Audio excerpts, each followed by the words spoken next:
Hey everybody, this is the Sliders Review, and it's Women's History Month, and I'm here today to talk to you about Pretty Little Liars Season 1, the show that became a phenomenon that lasted for 7 seasons. ABC Family slash Freeform's biggest hit show ever. I loved this show when it came out. It was truly something else. It was amazing. But then it kind of fell off a cliff. That's what happens when the studio and the showrunner tries to do too much and tries to keep the interest of the fans and just eventually ends up screwing up. But when it started, oh, it was something. Season 1 is very much different from the rest of the entire series.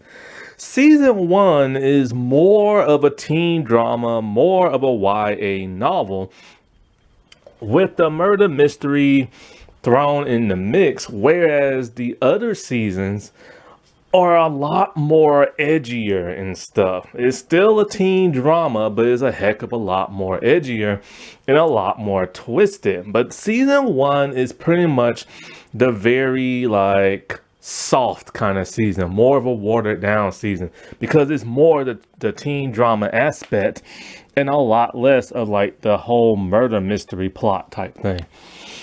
And this show came out in 2010. That was 15 years ago. And it's still considered a great show today. However, many fans like myself look at certain aspects of the show and it's all like, you know what? That was really messed up what they did, and they had no business doing that. And that's really cringy. And sometimes you look back on the show and some things on the show are really hard to look at the same way again, and you can't help but cringe. And I will dive into some of that cringiness and stuff.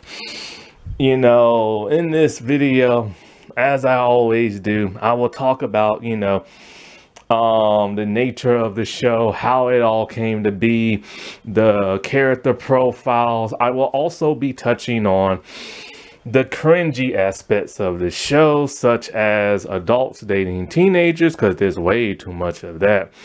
I will also talk about the over sexualization of the Ally character, but more so the Sasha actress, because yeah, she was only 13 when she did the pilot and about 14 when she did the first season. And there's some really jacked up stuff they made her do, and I will be touching on that. I will also be touching on the not frat girl, but the college girl who got pushed down the stairs at the frat party, because technically the flashback happened in season 1, but they addressed it in season 6 or 7 and explained who actually did it. And I do not believe that explanation whatsoever. I think that's just Marlene King putting the blame on somebody else because she didn't want to put it on a certain character, because that certain character went through like a huge character growth and they didn't have the lady, or she didn't have the lady balls to do this to this one character that is now beloved and everything.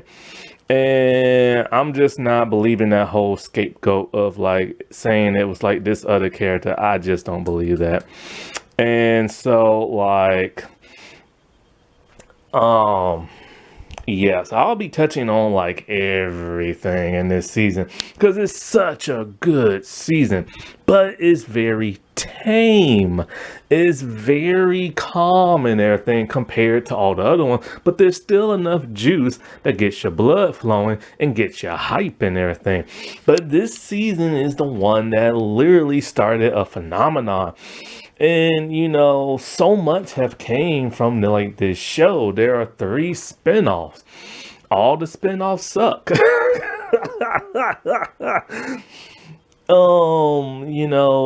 it is insane about how this show came to be. So Sarah Shepard is the one who wrote the books, and I believe there are about 16 books in total, but originally there was only about 8. And the reason why she wrote this is because I think it's Allo Entertainment.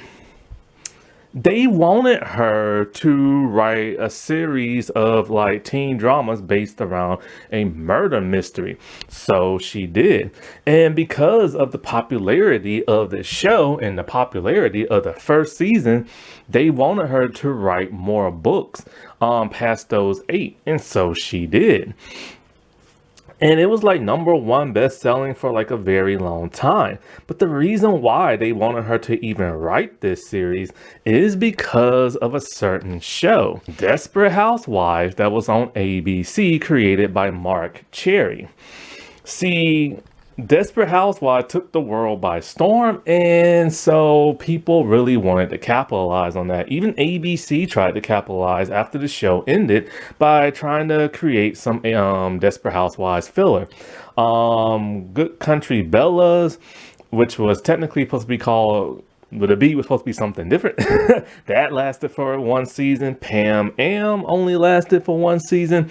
So much like the entertainment business, I was looking for my Desperate Housewives fix. I was looking for that next big hit, like, you know, female like drama murder mystery series type thing.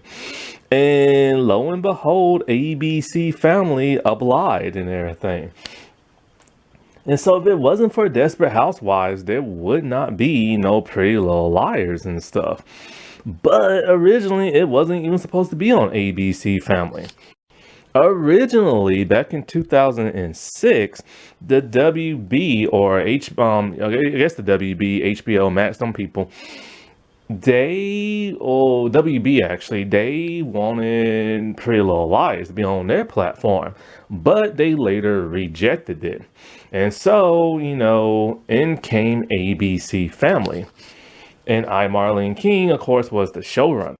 So, I, Marlene King, and ABC Family, which will later be turned into Freeform, you know, made Pretty Little Liars happen. And when it comes to I, Marlene King, I will give it up to her in the first season, in the first couple, actually. She did a really good job. The thing about I, Marlene King is that she created a movie back in the day called Then and Now. I like that movie. I own it on DVD. But the movie flopped. The ending just wasn't good enough. And I will agree because I reviewed that movie a long time ago. Go watch that. And the thing about I, Marlene King is that she has the hardest time sticking a landing. She can start off really good, but once it gets to that ending, it's just something about her that always fumbles. And she fumbled big time when it came to this show. But I will give it up to her. She did a phenomenal job. There are some minor things in this season I don't like, just minor, very minor. Like, you know, they clearly didn't really know how far this would go. And so it created certain plot holes. Some things about A makes you think, how the heck is A gonna be like there, run real fast, hide, take video footage and pictures and this and that? It's like it feels impossible. Then the whole impossibility of like A putting a message in Chinese fortune cookies and stuff. And it's just kind of like, really? They knew exactly those girls would be ordering those specific, like, you know, items and would get those messages. Like, how did they change every single last one? Or like, it was something else that happened this season that was kind of a little bit unbelievable with A. I don't know what it was, but it was something. Then there was the whole, you know, them creating more suspense and stuff like that with A, because like we don't get to see A, but then they decided, okay, a couple episodes in, let's actually show A's hand wearing like black gloves, wearing a hoodie, and interacting with certain people in town. And so that made it more believable because now we have a tangible person instead of this mystical force type thing, you know? And so, like, but there's one scene that doesn't make no sense when it comes, well, a couple of scenes don't make no sense. But like I said before, they didn't know how far they were going to go with it. Like the whole tree cutting down thing, that's kind of odd. I'll get into that later. Then there is Mrs. Potter. When she died, there's still a mystery around that. And like why A left flowers on like the grave site that don't make no sense. But when it comes to that I Marlene King, I truly believe they were gonna change the identity of A and didn't really consider who it was gonna be from that of the books. And so like that's why certain things are kind of odd when it comes to A, and like because I don't believe they were gonna stick to the books, because a lot of the cast has literally said at one point in time they was approached about being A, and then and so it's kind of like it's clear that they didn't really decide on that like in the very beginning and stuff.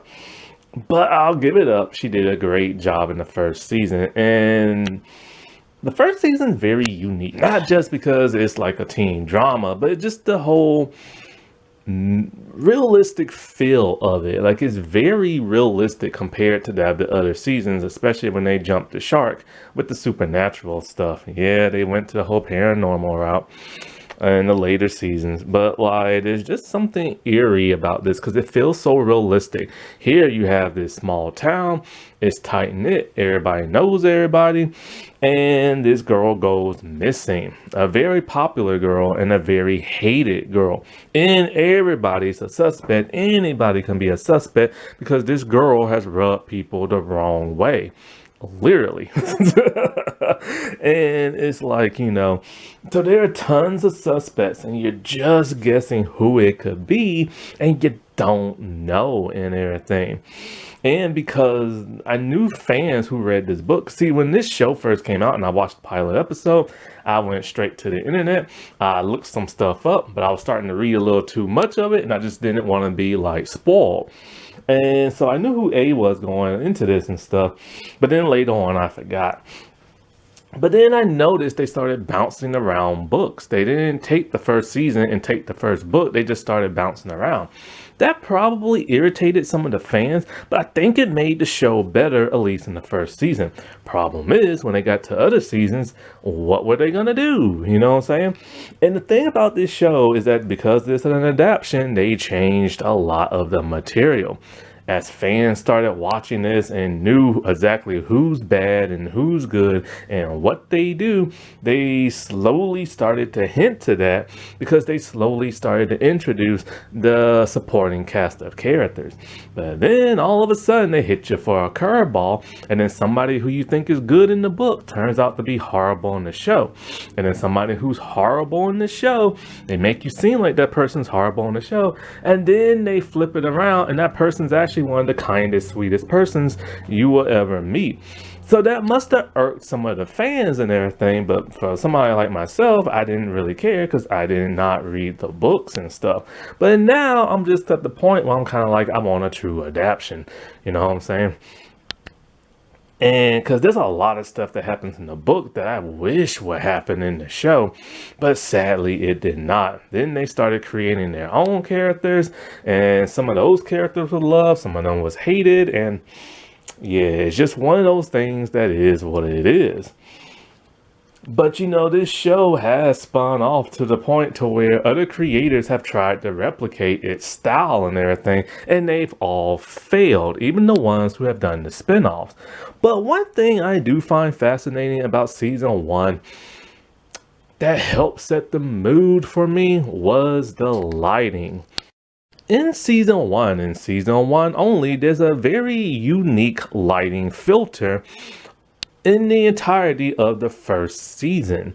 Is very evident in the pilot episode, and it's very evident in, say, the first 10 or like 12 episodes or so, right? But then after that, the lighting filter goes away.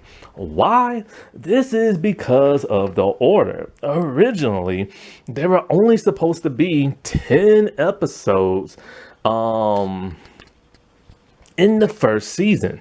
But right out the gate, with the millions of viewers that like showed up and everything, ABC Family knew like, hey, we gotta milk this thing, man. So they ordered some additional episodes, 11 more, and that's why it came out to a total of 22, and that's how the show ran for an entirety of 7 seasons.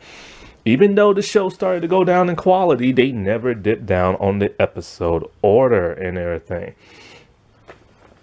And because, like, what was it? The show came out in June 8th of 2010, but then on June 28th, they're all like, hey, man, this is like a smash hit. We need more episodes and stuff. And, you know, that's amazing. I miss broadcast television. That's how it used to be done. You film the first half of the quarter of a show, then you take a break, and then you film the other half. And then that's where the writers can make changes on things they don't like. Nowadays in streaming, everything's filmed at once. So you can't get no feedback, and most shows end up flopping. But this was how things were done back then. And because it took about 5 to 6 months to get through an entire season while watching it, plus the hiatus of the in-between mid-season finale, you were anticipated to watch how the show was going to end, and it made everything more thrilling and everything. You just could not wait for it to come back on, and that's how I was when I used to watch this show. I remember, like, I was hanging out with this person that I went to high school with, but we were never friends, but we just decided to, like, we were talking online, we're like, oh yeah, we went to high school together, blah, blah. So we hung out one time. And then one of us brought up Pretty Little Liars, and we were like, oh, you like that too? And we just started talking about it.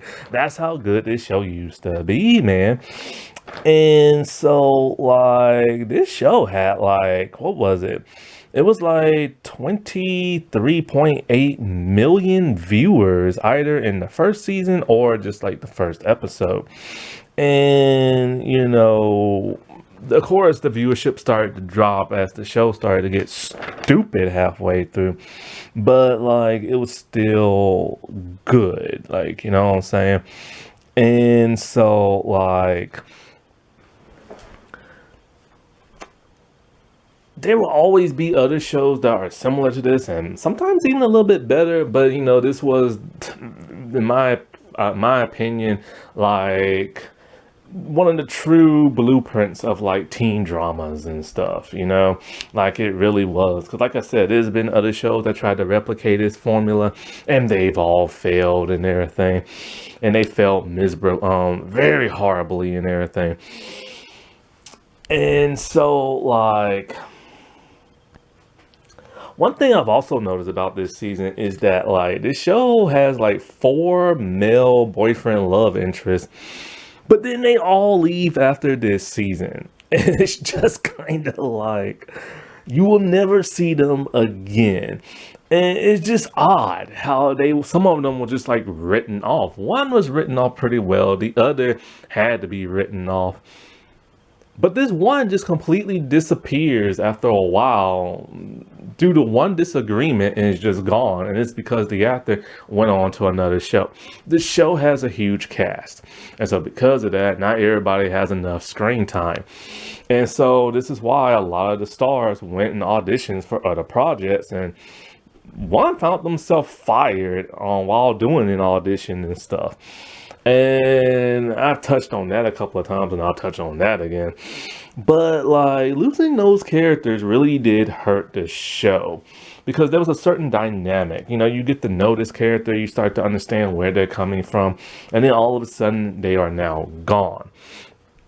And then they replaced them with new characters, some from the books and some that are completely made up. And it kind of ruined that, chemistry that they originally had with the others. And I've said this before in older videos. I love the original love interest. Yeah, the new love interests were cool and everything, but there was just something special and something unique about all the liars' original love interests and stuff. I also like how they made time for the family, the parents and stuff, the brothers, the sisters. It really helps, you know, motivate and engage, like the story that was going on with these main characters. They were supporting cast. That is what they are supposed to do. You know what I'm saying? And they supported them in such a good way that when they started to leave the show, that's when the show just went on a like completely jumped the shark and just went on a different level because it lost that closeness, you know what I'm saying, with like that family connection. And that was something that was just like it sucked once they left. Or they started having less screen time and everything. And I do wonder if Marlene King could go back, would she change anything? And the thing also about that girl who went missing that everybody hates and everything, the question, always comes to be who did it. And one of the things I liked is that our main characters, the liars themselves, their personalities have all changed from that of the book. They weren't the best people in the books and they made some mistakes. And, they will bully people here because there's our protagonist that made for us to like them.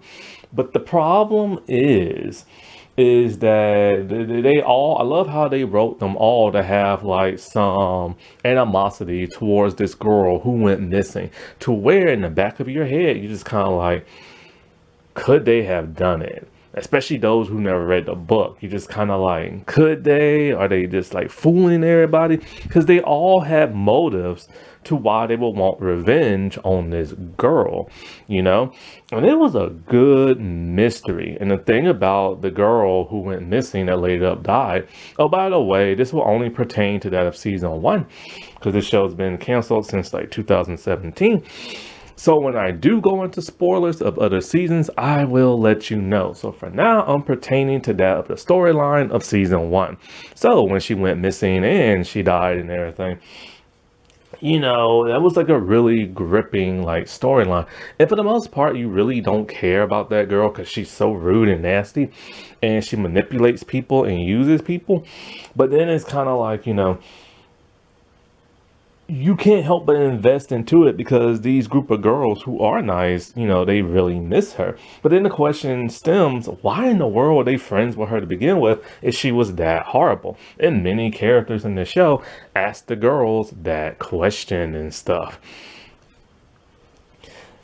And, and then it bugs me how, because she became a fan favorite, that missing dead girl, that the writers kind of like, okay, look, as the show is going on and as we're trying to figure out who killed her and everything, we can't have her be as horrible as we want people to think. So as the season started to go by, they started to kind of tweak her personality, but like, hell, that was just a misunderstanding, or like, it wasn't her who did this, it was somebody else. And that's not really a spoiler, it's just an observation. And I hate it when they did that because it took away from who that character was. And I just don't like it. Also, this show was shown in like tons of different countries, but they also had like remakes. There was a Turkish remake, an Indonesian remake, and there was gonna be a Philippine remake, but they just decided later to drop it. I've watched clips of the Turkish version. I had no idea what they were saying, but I found it somewhere on YouTube. I think I found it back in the day. It's gone now. And it was just so weird seeing these different girls playing like our characters and trying to figure out who is who based on what they did and everything, Now, sadly, because this was created in 2010, many fans have pointed out how predominantly white this show is.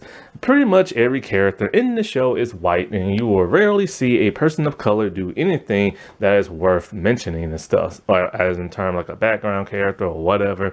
Whenever they do introduce a person of color, they're normally a horrible person. And yes, the white people are horrible too, but at least they get to redeem them and stuff. But not with a lot of the black characters. And I've touched on that in the past. A lot of the Latino characters are horrible on the show. It's just a shame they did that. The only real representation of color in this show comes from that of Mona and that of Emily, because the actress who plays Emily is Filipino, more the Latino side, and I think the girl who plays Mona might also be Filipino and something else, but I'm not 100% sure. But one of the actresses is actually black and Italian, but she plays a white girl on the show. And, it really does suck that they had that lack of representation, to where when they did like another spinoff, the last one that came out, they brought in way like a tons of representation in terms of like people of color, but then they kind of overdid it sometimes with the whole female empowerment like stuff. And that HBO Max spinoff was horrible. My God. The storylines, the slasher killer aspect, the dialogue. I hate that show so much. It only lasted for 2 seasons. But this was one of the better teen dramas that I have watched. There's a lot of intrigue, a lot of mystery, a lot of personal problems. Like, one of the things that was so good about the first season was that these girls all had some sort of like personal problems and and secrets. And the thing about this person who's stalking them, they exploited that. That's one of the things I liked about this version of A. This version of A was more like the books, to where they pretended to be a dead girl, and they manipulated these like 14 girls and made them relive some of the worst like memories of their past. And it really hit them on an emotional level, you know what I'm saying? And it caused some of the girls to want to blackmail some of the other girls, and some of them wanted to do it, some of them didn't. And I just like the way this A version was written better. But of course, as the show went on, they had to get edgier to keep people's interest, because if they would have kept on this same formula, it probably would have got canceled a whole lot sooner. I think it was supposed to end around season 4 or 5, but they kept pumping out more seasons, and they had to keep coming up with something more interesting. But sometimes they came up with stuff that was way too interesting and way too unbelievable and everything. And once they started going the science, like the supernatural route, the paranormal route, the supercomputer route, like it was just too much. It was just too much. And they tried to save the show, but by that time it was just too late. One thing that was like insane is all the recasting in this show. Nearly everybody except for the main stars and the main like Pretty Little Liar girls, Allison, Mona, Arya, and Hannah's mom, they all stayed the same, but pretty much everybody else was just recast. Like, it is nuts, right? So it's like, okay, what's her name? Emily's parents were recast. And since the pilot episode, right? Like the pilot aired and everybody got recast for the season. So it's like, okay, so Emily's parents got recast. Oh crap, who is it? Allison parents got recast. Toby got recast. Geez, who else? I feel like there's somebody else from the pilot and stuff. I can't think of them right now. But, however, before the pilot even aired, they recast both Byron Montgomery and Mike Montgomery, Arya's dad and Arya's brother and stuff. That's just nuts. And the dude who was originally supposed to play her father was the guy from Buffy and the Angel show. And he's a British actor, so that would have been interesting to see him like there, you know. But like, it's crazy. Like the dude who's gonna play Mike, like, it's weird. I can't picture nobody else. You know what I'm saying? But they just did a complete like rehaul and everything, and it was probably for the best because it's kind of like some of the people that like took over the new roles, they really did fit that role better. But I'm talking about the people who had like a speaking part, like the new Jason. I prefer the new Jason in season two.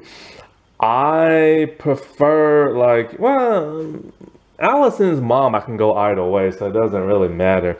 But the new Kate, like, yeah, I prefer the new Kate in season two. The one in season one just seems so soft and nice, and but you needed that vicious Kate. You know what I'm saying? Now, as for Toby, it's a little bit difficult because the actor who played him in the pilot pretty much didn't even say nothing, just like, walking around. Ian, that's who I'm thinking about. Ian also got recast. The new Ian was a whole lot better. Later on, like after the first season wrapped up, and starting with season two, they recast three different cast members. They recast Kate. They recast that of Jason and everything. And I think Allison's mom or somebody like that, I can't remember who. But yeah, they just like recasted like those three people, like, afterwards. But then something like I had found out later on, like just now, was now, I can't talk about this show without talking about the intro. The intro is cool. The intro is awesome. The intro is like ghoulish and everything. We see like, like the Undertaker type person, like, doing like the makeup and embalming type stuff for like Allison's dead body. And it's like doing her makeup and closing her eye, and it's so freaky. And it's like a weird filter to it that makes her skin like almost like, fuzzy and everything. And then you get the four girls just like looking around, just kind of like, I don't know what y'all talking about, or, and then their eyes are just wandering around. And then Arya, like, does the like, shh type thing with her finger and stuff. And Lucy Hale revealed something I didn't even realize until I saw the interview. Her finger is not in the right position when she does the shh, because it's supposed to be in the middle, but it's like to the side. So when they finally redid it towards like season 6, 5, 7, something like that, she actually put it in the middle of like her mouth and stuff. But the song is just like, it fits this show perfectly. And the song is called Secrets by that of the Pierces. And it was actually Ashley Benson that discovered this song and suggested it. And thank God she did, because this song is like amazing for the intro, but when you listen to the entire song, it's even better. And a lot of people kept complaining, talking about they don't think Ashley Benson's a good actress. I think she's good. And if it wasn't for her, we would never get this banger of a song. Now, the show, like I said before, it had spin-offs, but it also had two podcasts. The first one was that of some of the mothers and stuff. Nina Pebble and Leslie Fern, along with Holly Marine Combs, did kind of like a Pretty Little Liars Mom podcast. I've never listened to it. I knew about it. I just didn't want to listen to it. I wish to God I did, because apparently there was some major drama with that. Apparently, I still not sure what the heck happened. But something about it was Leslie, the one who like created it with like her husband, and then something happened with like a pay dispute, or Nina and Holly wanted to be like executive producers on it or something like that. Either way, it caused a lot of drama. Supposedly, Nina and Holly was picking on Leslie, and now supposedly Holly and Nina don't even speak to Leslie.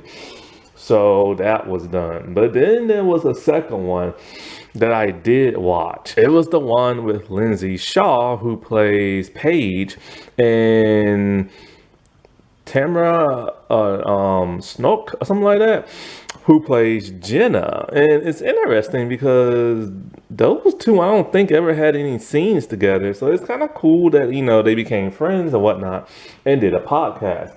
Now there was a little drama with them as well. The fact that, there was already another Pretty Little Liars podcast and they took the name of that. And supposedly they made fun of the other podcast, but eventually they changed their name to Pretty Little Liars True Crime podcast type thing. And so I enjoyed it. For the most part, I like hearing all the juicy details behind the scenes, who got along with who did not, who was like rude and everything. Like, I enjoyed listening to that because of the simple fact I didn't want to hear them talk about the show because they were just recapping stuff I already knew. And not only that, but because they've never watched the show, so they didn't know really what they was talking about. So they had to rewatch it for like the first time. And it was just I could just rewatch it myself. Because a lot of stars, they don't watch stuff they're in, and so they're busy with other projects, so they don't have time to watch it. And of course, the fans complain left and right, left and right. But then all of a sudden, it came to an end, and people were shocked and surprised and didn't understand why. They assumed that Lindsay was just being Lindsay and pissed off Christy Carson Romano, who played Ren, and even Stevens and Kim Possible. They assumed she pissed her off, but no, what it was is that Podco, the organization that done all those different podcasts like Wizards of Waverly Plays, Boy Meets World, Even Stevens, so on and so on. They just decided to end and reformat their thing, but so far they haven't reformatted it. So no more Pretty Little Liars podcast. And a lot of the fans really wanted the actress Janelle, who plays Mona, to be on there, but she never did, sadly. They did have a lot of stars from the show, but mostly recurring characters. A couple of the parents, people like Noel, people like Melissa, Ren, the recurring characters and stuff. Also, the fashion designer person for the show and the creator of the book. Like one thing that was really odd is that, also they got the girl who played Allie, which, like I said before, I will get into the sexual nature of her character because she said something that was odd and interesting that I do not agree with. But then one thing that was odd is they never got the four liars to actually be on the show. They probably tried, but for whatever reason, they just never did it. And so I always thought that was kind of interesting, you know what I'm saying? Because, nothing against the four liars, but it's not exactly like they're doing much right now, you know what I'm saying? Because sadly, a lot of people from this show, their careers have either stalled or just come to an end and everything, and it's just kind of shocking. Lucy still acts. But it's been a rough spot for her because her two shows that she was the lead of got canceled on the CW after the first season. And her movie career, is kind of up and down. And her music career, she did country for a while and then she stopped that. And Shay's done a couple of she had a show on Hulu. It got canceled after 2 seasons. She had some kind of winery travel thing on HBO Max. I don't know what happened to that. And she mostly just models. I know Torin just had now a cop show that came out on Amazon Prime. I have no idea if it got renewed or not. And as for Ashley, I don't know what Ashley's been up to.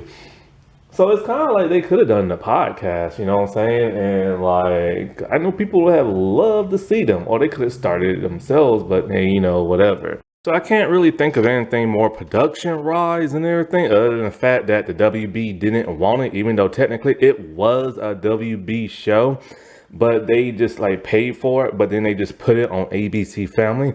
So it's weird because ABC Family and ABC gets all the credit, but technically it was a WB show, so whatever. So let's get into some character bios and everything.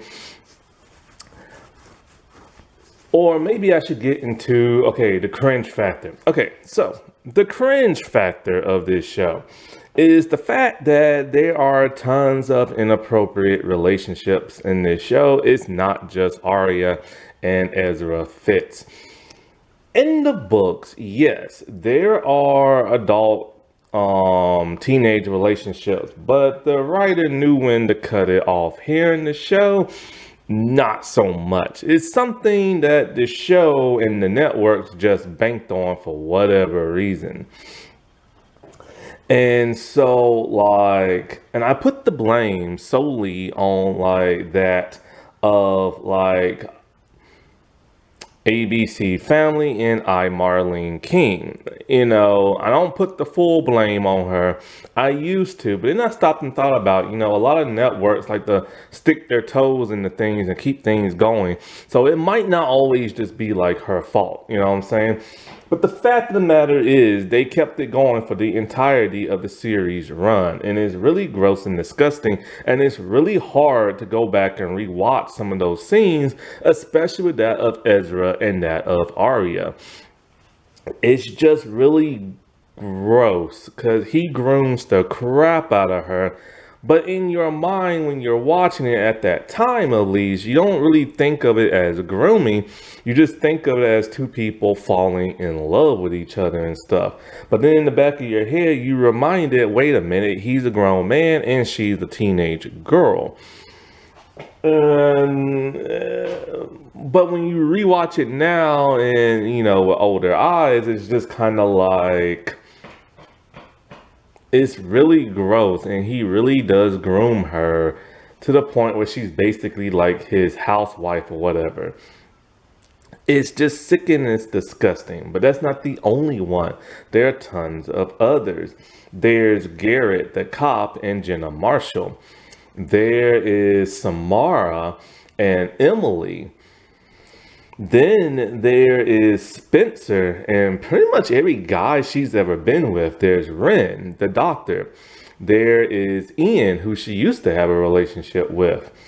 Now, the whole Toby thing is debatable because when he shows up, Emily's all like he was an older kid. I'm all like, well, how old was he? Well, he's 17 in the first season and the girls are about 16. So that's not that big of an age gap.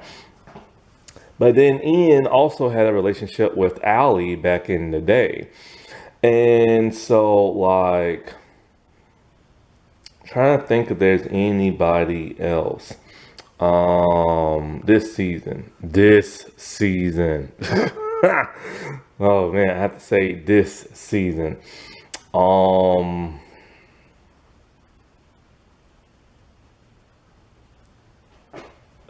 Can't think of anybody else at this moment. But like, this is just like the start of it. When you get into the other season, it like multiplies and multiplies and multiplies. And the problem with that is like, especially with the Arya and Ezra thing, spoiler alert, one reason why like it kept going on for as long as it did is because of the fan base. People, like a lot of the fans who watched this were like young teens, older teens, adults. Because between the age of like 14 and I don't know, like 30 something, there was like million viewers within that age bracket or whatever, as adults or whatever. And a couple of teenagers and stuff. And so like, because this was a popular ship, The network and I, Marlene King just kept it rolling and rolling and rolling to the point where those two got married at the end of the series. And in the spinoff series, they was gonna adopt a child.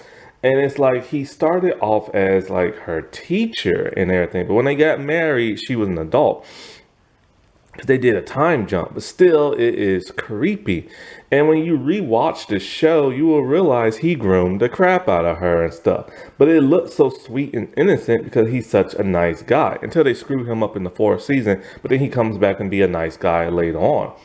And you can tell that the writers and maybe I Marlene King herself constantly kept trying to break those two up. But then something kept bringing those two back together and stuff. And it's just odd and weird. And I remember seeing a video where people was talking about I Marlene King kept talking about like, those two are soulmates. They're soulmates. And when you hear that word, it's a trigger word and it's supposed to embed it inside your head and make you not think terrible things about them. And apparently people were making shirts saying how they're soulmates and this and that. And they exploited the crap out of that relationship, and yet it was the best relationship of the entire series and stuff. So that is very, very, very wrong and very cringy because you have to stop and think that there are young people watching this show thinking it's okay now to date an older person, especially your teacher. And there's a bunch of gross adults who think it's okay. Like if you read comment sections and stuff like the one I read about Sasha, somebody's all like, I don't see that as being bad. She was a dying girl and she just like, wanted a final kiss. I'm talking about another show she was on when she was a lot younger, which I'll get into in a couple of minutes. Well, actually in a couple, well, yeah, a couple of minutes. So let's start the character bios. I'm gonna start with the one who started it all, Allie, who's played by Sasha Petieres. And so it is fascinating the whole story with not only with just Allie, but Sasha herself. And so, like, when she got the gig for this show and filmed the pilot, she originally filmed for Hannah, but they thought she'd be a better fit for Allie. Now, she was either 12 years old and in the pilot and was 13 in the first season, or she was 13 in the pilot and later on 14, in the season. Very young, the youngest person on the show. And most of the people on the show, from what I read, didn't even know her real age. Apparently and allegedly, she lied about her age to book the show. And it's really disturbing now that you know that because a lot of fans did not know that until later on. And you gotta remember, a lot of grown people crushed on Allie and everything, now knowing she was a completely underage, like a preteen when doing this show. And so, yeah. Now, there are some things people have brought to light as the years have passed on. And that is the fact that Sasha, because of the Allie character, was sexually exposed on the show. Like, there's a lot of things that Allie does in the first season that makes you go, oh my God, you know what I'm saying? Like, there is one flashback scene with Ian where like he's recording her and she falls to the ground and it looks like she's dead because at first she's talking to him and then she's like, you want to kiss me and everything. And so they kiss, but then she falls to the ground. They think she's dead. So the lawyers think Ian killed her. But then you see her hand kind of like grip and hit the ground. And then you start hearing moaning as her hand is constantly like gripping. Why? Because she's getting herself some. She's clickety clacking, like she's doing it. And she's doing it with a grown man of all things. And you hear her moaning in the background. All you see is her hand, so you don't see nothing happening, but it's implied and stuff. And it's like you hear her moaning. So like a 13-year-old girl had to moan on screen. And that is very disturbing. Then there is the kissing scene between her and Emily. Now, Shay Mitchell was 18 when she booked the show. And as we all now know, Sasha was like 13 or 14. And so there's a scene where those two like kiss on the lips, like a peck and everything, right? An underage kiss. But then there's the locker room scene. And in the locker room scene, because like Emily has a crush on that of Allie, and Allie let her kiss her on the lips earlier to practice and stuff, this causes Emily to assume that, like, Allie likes her and stuff. So when Allie completely strips down, takes her towel off, and you see all of the back of Sasha. Now, I don't know exactly how they did this. It's not a body double because you literally see her turn around in a split second and it's her. So either this was filmed one or two ways. I'm not sure how. Either she was completely topless in the show and everybody got to see her underage bits and everything, or because when she turns around, okay, all her back is exposed, and when she turns around, you see like the upper part of like her shoulders. I'm not sure if you see the side. You see a little bit, probably no, I don't know if you see the side, but you see something. I can't remember what, but it's not boobs, nothing like that. So either, but you do see something because, okay, here's the thing, right? When I said when her back is completely exposed from like the shoulders down to her like waist area, she turns around in a split second. So something, and then so you see the sides of like her side area, like her waist area.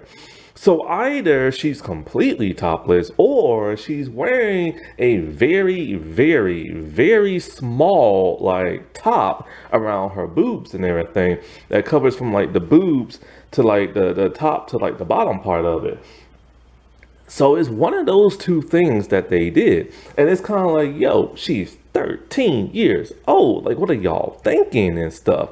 And not only that, but Emily kisses her on the back of the neck and a little bit like the shoulder area. And it's like, dude, she's an adult kissing an underage girl. And what's her name? What is Emily's? Shay Mitchell. She admits she felt uncomfortable doing that because of the age difference and stuff. Because the girl was like very, very young. But at that same time, you ask yourself, well, why didn't she decline to kiss her? Well, you have to know about Shay Mitchell. This was her first big gig and everything.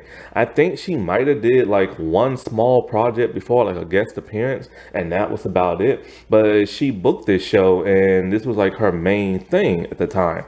And she was ecstatic when she booked this show. She remembered going back to her hotel, being happy, telling everybody and stuff. And like, it was a dream come true. And of course, if you decline to do something on a show or movie, that could hurt your career. So she was like afraid, you know what I'm saying? So she just went and did it. And the fact that the writers, show producers, showrunners, the network allowed this to happen is disgusting and everything. And I mean, it's disgusting. And you can probably tell that they got flack for it because nothing like that really happened later on in the season. They waited until like Sasha got a little bit older in terms of like flashbacks or like spoiler alert. Allie's alive. She's supposed to be dead in the show, but she's alive. So they waited till she was a little bit like older and stuff. But the fact that they did that when she was so young is like disturbing. Now, what's even more disturbing is the actress comments on this, because she went on that Pretty Little Liars podcast and talked about this, because the host, talked about how, like, they sexually exploited your character and you on the show. And the actress, I'm trying to remember the actual interview. She said, Maybe one day we can have a debate if they should have casted an older actress who was probably like 18. One day we can have that debate. But for her, she really didn't like really look at it that way because in her real life, she's used to hanging out with like older people. Like she's been doing that since she was younger and stuff. And it's just kind of like, dude, that's not okay. Just because you were safe doesn't mean other people were safe. Because she was in this show called House, and she played a girl who had cancer. I never seen the show, I don't know much about it, but apparently she was like bald, and this is where that adult kiss comes in. I don't know how old she was at this time. Anywhere between the age of 5 through 9. And apparently her character wanted this grown man to kiss her, like her dying wish or something like that. So they kiss. And the show allowed it for some bizarre reason. And it's just like, why? And so she's been subject to this like at a very young age. But like she said before in her life, she's used to hanging out with lots of adults and stuff like that. And people who are normally like older than her, like teenagers, I guess. And that's not cool, man. Like, I don't care. Like, anything can happen. And just because you were safe, don't mean other people were safe. This is why Hollywood now has hired an intimacy coordinator to make sure bad stuff don't happen on set whenever there's like a love scene and everything. Because some of the stars take it a little too far, then they get me too'd or sued or canceled or something like that. And you gotta remember, a lot of producers and showrunners are horrible people, like directors and stuff in Hollywood, like Harvey Weinstein, or you have somebody like R. Kelly or Sean Combs, P. Diddy and stuff. Like, anything can happen and things have, because there are a lot of predators in the world, and especially that in the entertainment business. And I remember Boy Meets World, the redhead named Maitland Ward, who played Rachel. She literally said that like the like I guess writers, directors, and producers and stuff asked her to come in their office, and she did. And they made her put on lingerie, like different types of lingerie, and pose for them as they was brainstorming something for her character. Why? You can brainstorm without having her do that. And in one episode, she did have to wear like lingerie. And it's because they're old, pervy men. And let's not forget, I think his name is Brian Peck, I believe it is, who got arrested for underage inappropriation and stuff. And he was on Boy Meets World and a couple of other Disney shows and stuff like that. And was he the one who messed with Drake Bell? I'm not sure. But yeah, Drake Bell, he was underage, and something terrible happened to him while on set. And let's not forget about that documentary on Nickelodeon. I forget what it's called. Where they talked about how like bad stuff happened to them by like adults and stuff. So yes, bad stuff can happen to you. Just because Sasha was safe doesn't mean somebody else is gonna be safe. And networks need to understand that, like, I get it, that's the character and that's what the character does, but they're gonna have to fake it somehow with either like a body double or something, because of the simple fact bad stuff can happen, and it happens a lot in Hollywood and stuff. But back to the Allie character. So Allie is the girl who like, started it all and stuff. She's a very fierce type person. Like, she will manipulate people. She has tons of secrets, and when she finds out your secrets, she uses that against you and stuff. She is the queen bee of school, and everybody is intimidated by her. But she gathers these group of friends who are now known as the liars and stuff. And she brought them together because they never knew each other before that. And so, there are a group of different girls. And most of the time when it comes to queen bees, they put people in their group who could be competition to them, people who look just as good as them and they don't want the competition, so they put them under their wing and then they control them and stuff. And that's exactly what she did. And so she will always like be like rude and sassy and just fierce to people, and her friends would just like laugh it up until she'll be rude and sassy to them and they didn't like it. And it caused a lot of problems and stuff. Also, when they would hang out with her, she would find out things about them. She found out that Arya's dad was cheating on her mom. She found out Spencer was making out with her sister's older boyfriend and stuff. She picked on Hannah and called her Hefty Hannah because Hannah was fat. And then she just took advantage of Emily because she knew Emily was closeted and had a crush on her and stuff. And that's just only them. There's other people she's did more horrible things to as the show progresses. And so, like, a lot of people just do not like her. She made fun of Lucas because she kept calling him, like, the H word because she assumed he was born both male and female and stuff. And so it caused him to have a whole lot of mental trauma and stuff. She picked on Mona because Mona was a geeky nerd with glasses and pigtails and pretended like Mona was invisible. And when Mona literally tried to chase them down, be like, hey, hey, let's hang out, her and Arya just like ran away. Arya didn't want to do that, but like, Allie made her and stuff. Not to mention, she had a secret boyfriend who was older and the girls didn't know about. And it turns out that that older person was Ian, and she called Spencer to break up with him just so she can date him and stuff. And just a whole lot of other bad things, like the whole Toby and Jenna thing. And so with Toby, she lied on him, saying that he's always looking through the windows, watching them like undress. When it turns out it was Ian and he was recording them, and Allie knew about it and she was totally okay with it. Then the whole Jenna thing, where she caused her to go blind. And then she framed it on Toby. And in case anybody said anything, she had a backup where she was going to blame Spencer. And then, like, she blackmailed that of Jenna, talking about, like, I know you forced Toby into a relationship, a sexual one and everything, and you were going to lie to the cops about him. And so she would blackmail people.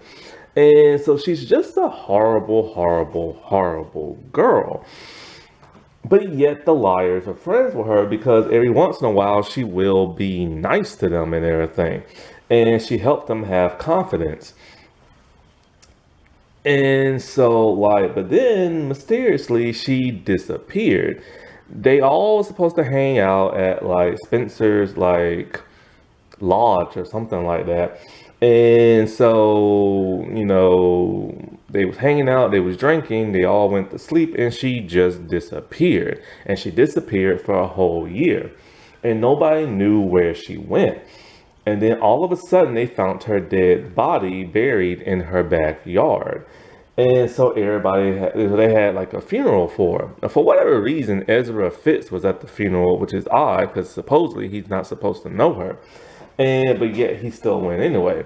And so because of this, the main four girls became like, a person of interest because they was her best friends and the cops suspected they might have killed her. But the thing is, what they don't know is that half the town hated her and wanted to kill her also. And so like,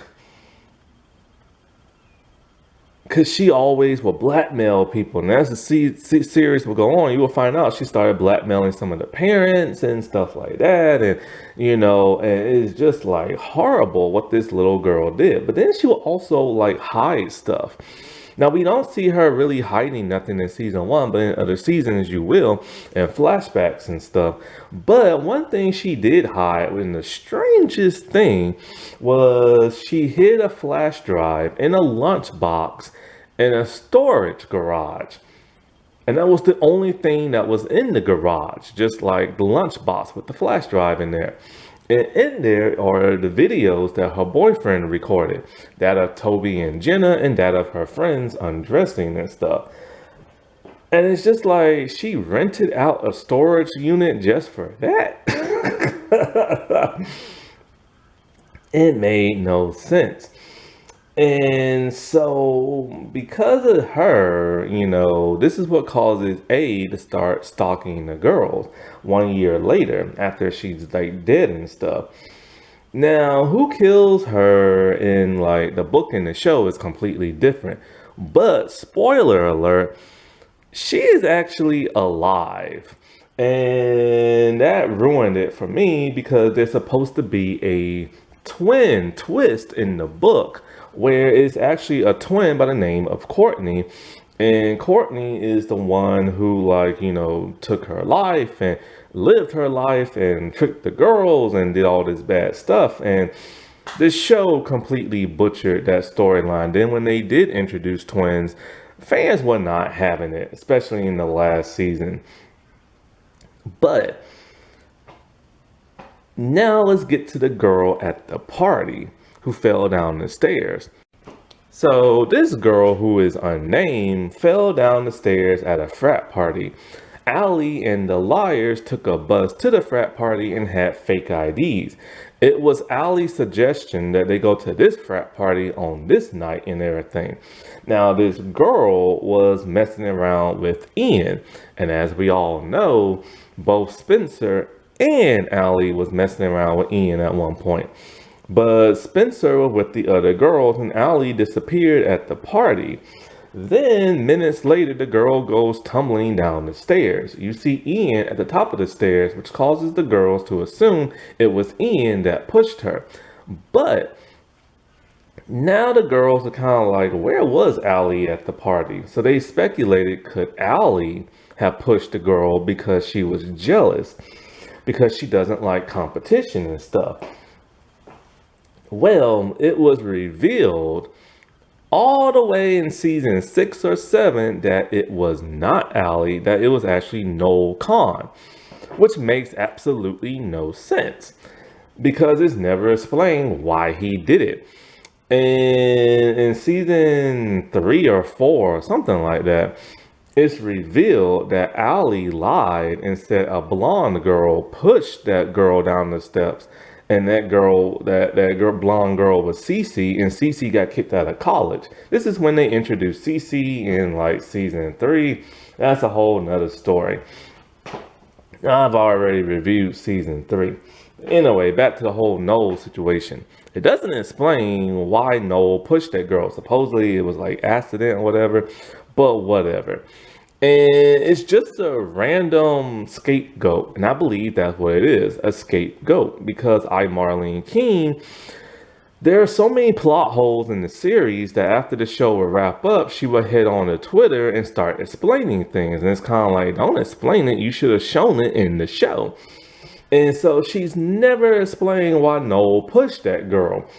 I believe the reason is for that is because since Allie is alive and Allie shows back up at the end of season 3, and then she starts being part of the group again. First it's a little rocky, but then she becomes part of the fold again, and Allie becomes a much nicer person. And it's kind of like, they had to explain what happened all the way back in season 1, and they forgot. Because they tend to forget a couple of things in this show. And so they had to address that at some point. So they just decided, okay, whatever. Noel did it since Noel's a bad person.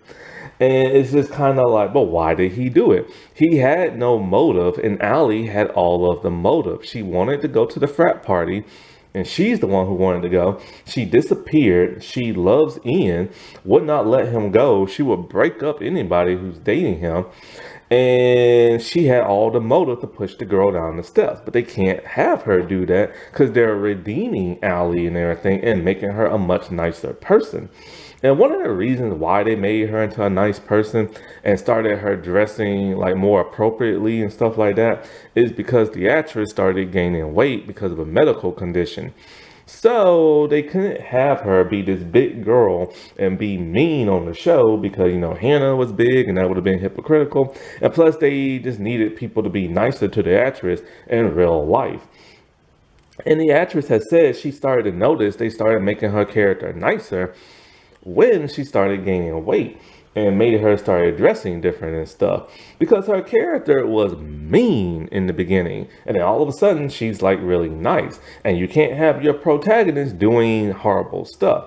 So when you start watching from season 2 onward to season 4 and all the other seasons, you start to notice that a lot of the bad stuff that Ali did in season 1 kind of just got washed away, or it was a misunderstanding. And I believe this is the biggest scapegoat of ever, blaming it on Noel. I truly believe it was Ali, and they should have done that, but they didn't want to and stuff. The original Jason from season 1. I'm not sure what the actor's name is, but he passed away because he took his own life.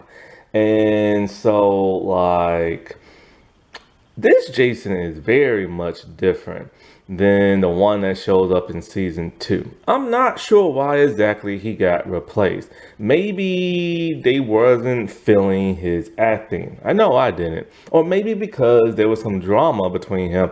Because after he left the show, he got arrested for like stealing some stuff and some other things. And who knows, maybe he was problematic. I know when Lindsay Shaw became problematic on the show, they got rid of her. But, he was the original Jason. And Jason is very much different in this. He acts more like a preppy guy. He acts more like a sophisticated guy. But he has a history of drinking and drugs and stuff like that. But he cleaned his act up. And he's very determined to find out who murdered his sister, even to the point of putting pressure onto the cops and having them find out whoever it is to give him some clarity and stuff. He has a very interesting conversation with Dada Spencer, and she's all like, "You're just as bad as your sister," and everything. And it's just like he's so different in season 1 that when you see him in of course, when you see him in season 2, he's a different actor. But they just wrote his character completely more different. He's no longer a prep. He's no longer wearing suits. He's no longer acting like this business guy type person. And so, like, it's just completely different, like, person and stuff. And I don't know. I just never liked this version of like Jason. It was just like so different and stuff from what everybody knows and like. And also they had like a creepy factor with him, which that kind of remains in season 2, but that's about it. But he's just so different. Okay, next is Arya, but I'm gonna do with her inner circle first before I get into her. And I always like to start with Arya first because I just hate the whole Ezra relationship thing. All right, so the whole Arya and Ezra thing, ew, gross, nasty. I don't like it. Anyway, so he was just hanging out at a bar, and all of a sudden, here she comes up, and they start talking about stuff, and they make out in the bathroom. And to her and his surprise, when she goes to school and she realizes, oh crap, this is my English teacher. They had no idea.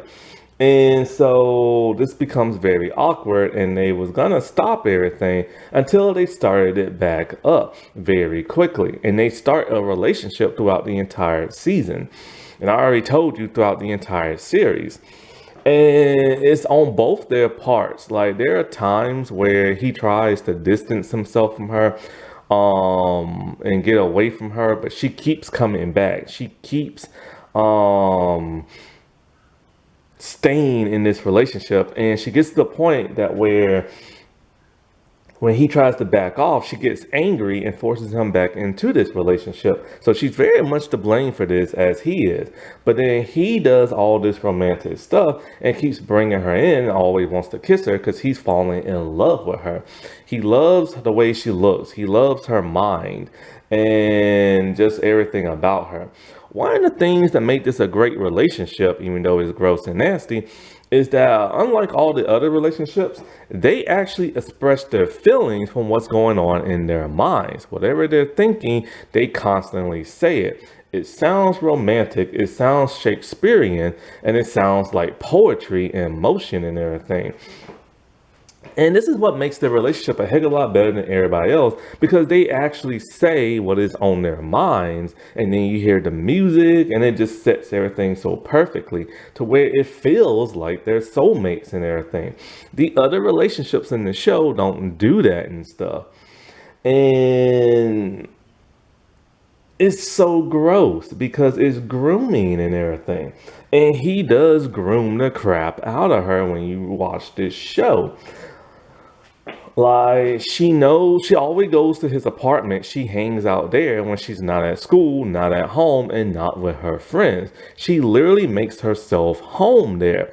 Sometimes she'll eat food there, she'll cook there, she sits on the couch.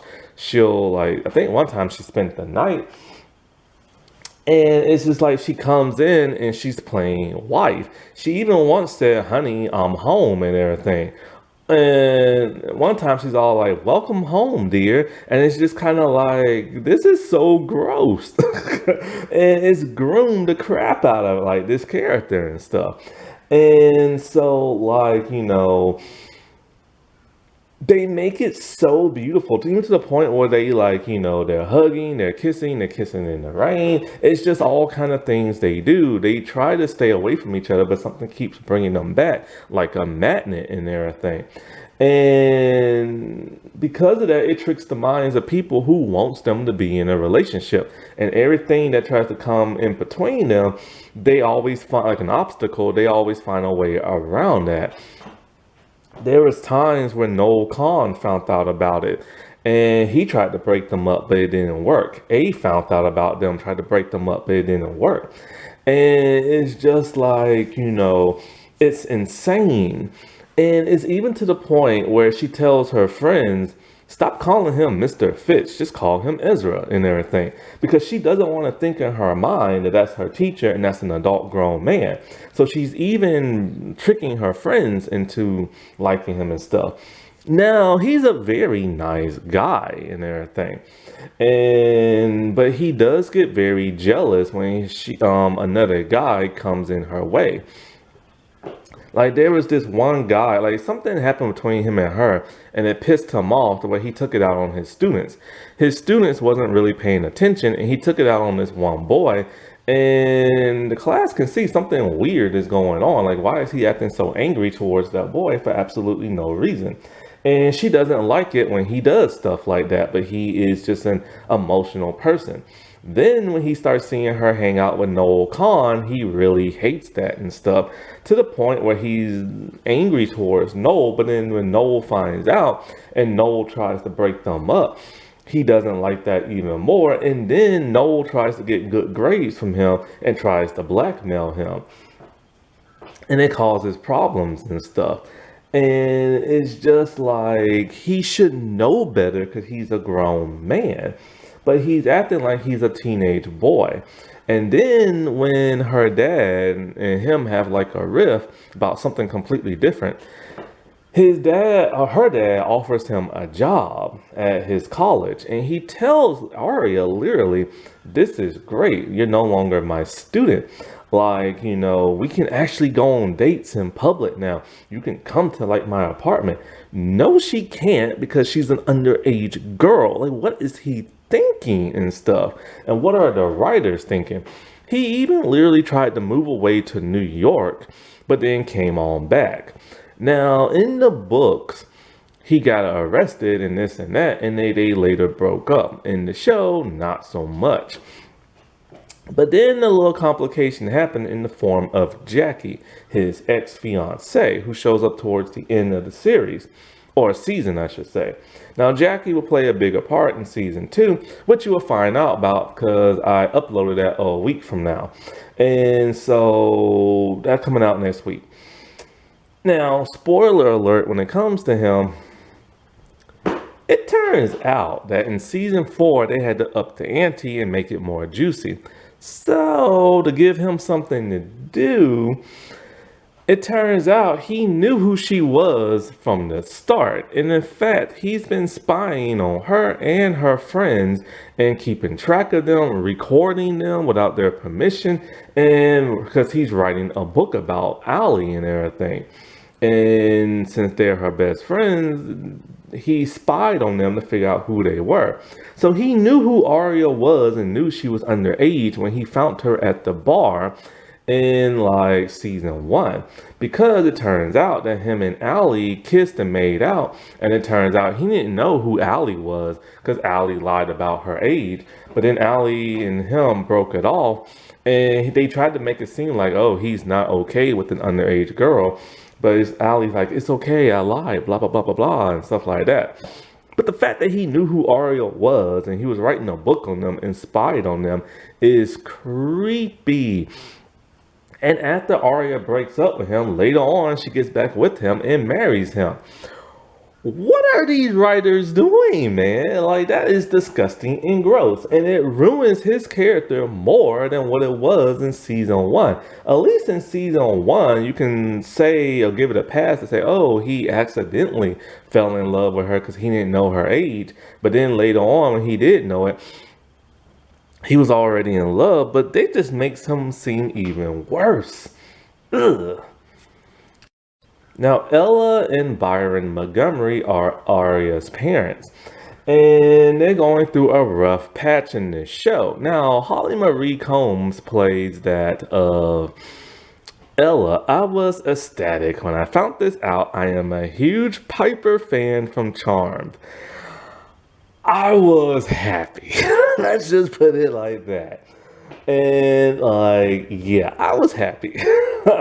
And so I really liked how she acted different from Piper. But in the episode where she was supposed to go to this art gallery thing and her car would not start, she brought out the Piper in her. And that was so fun to see. And you could tell it was on purpose because she doesn't act like Piper at all when she does this show. She acts very much differently. And it's really cool to see her act in different roles. So anyway, they're going through a rough patch. A year prior, Allie and Arya stumbled upon that of Byron making out with his student. His student was an adult in college and stuff. And so Allie told Arya, you need to tell your mom, but she never does. And Byron made Arya keep it a secret. Well, A found out, and A caused this whole thing to blow up. And so Ella was upset that Byron made their daughter keep it a secret, and that's why they moved to Iceland to get away from, like, you know, his girlfriend and stuff. And so they break up, and it causes problems with Mike. Mike is the brother of that of Arya. Mike doesn't do much this season other than get angry that, like, you know, his parents are broken up, and then get happy when they're back, and then angry when they fight again. But basically, when they break up, it's a huge blow up. But then they start secretly dating each other again, and they get back together. Their breakup didn't even last that long. And but then they have like problems as, like, you know, the season continues, because he thinks that Ella is dating um Arya's teacher, Ezra. Not only that, but it's Ella who like leaves the family and moves away and lives someplace else. So it causes strain on their relationship, but then they get back together. And the girlfriend that he was messing around with a long time ago, she comes back in the show in the first season to, because she's like a teacher's aide or something like that. And Arya is all like, you can't like be here and work with my dad and stuff like that. And they make it seem like the girlfriend or ex-girlfriend is gonna be a major player in the show, but she's not. They drop the ball completely on that, and she disappears early on in the season. So it's like, why reintroduce her? Well, spoiler alert, season 2, the girlfriend does not show up no more, but then she shows back up in season 3 and has a bigger story arc. But the story arc makes absolutely no sense whatsoever. And that's when season 3 started to have fractures and stuff. Noel Khan. Now he is Arya's boyfriend in the books, but not in the show. He has a crush on her, and like he likes her, but she used to like him back in the day, but not no more. He starts off as a really good guy and everything. Him and Arya, like they sing. He plays the guitar for her. This is back when Lucy wanted like a country like album and music career and stuff. That's over with now, I think. And so like it's weird because he really did start off as this really charming, nice guy that you didn't think would do anything bad. And then when he finds out about the whole Ezra thing, he is unhappy about that because he doesn't understand why Arya will not date him. But like, there's a reason because she's with like another dude. And when he finds that it's a teacher, he's not cool with that. He's like, look, it's inappropriate, and I can go to the police with you, and this dude can get like arrested. But she refuses to allow that to happen, so she makes him keep it a secret. Well, he decides, hey, I'm gonna blackmail this dude and everything. And so when he gets like a C on his paper, he forces Ezra to turn it into like a A until Ezra is no longer gonna get bullied. So Noel decides, hey, I'm gonna expose them and everything. And he lies to Arya and is all like, look, man, I did not blackmail your boyfriend and everything. He's just taking this the wrong way. But he tells Arya's brother that, there's a teacher dating a student and he's gonna go to the police. So the next day, you see the cops there and you think Ezra's gonna get arrested. But no, it's actually Noel who gets arrested. Why? Because they said he stole a bunch of like test paper answers and stuff. He didn't. It was A, and A blackmailed him. And A literally sent a text to the girls talking about like A is not for amateur. And so because Noel tried to like, blackmail Ezra and all this other crap, A did not like that and got Noel kicked out of school, and he doesn't show back up until the second season. When he shows back up, spoiler alert, he is a completely horrible person. And I mean a horrible person.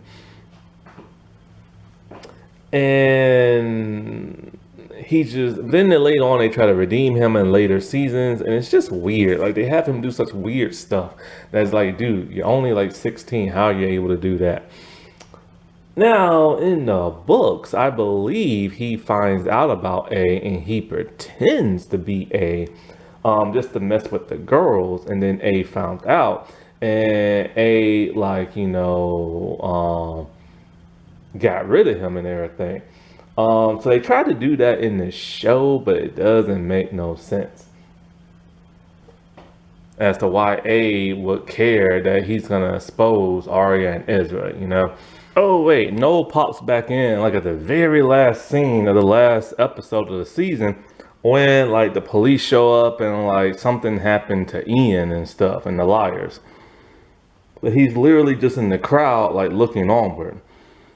Arya, played by Lucy Hale. Lucy Hale was probably the biggest star at that time because most people knew her from Wizards of Waverly Place, where she played Justin's girlfriend and stuff. And she's probably been in some other things, but that's what I knew her from. So like, and she still had like the colored streaks in her hair to kind of show her character from Wizards of Waverly Place. So the streaks in her hair are like flashbacks and stuff like that when she kind of went through a slight goth phase, but that's about it.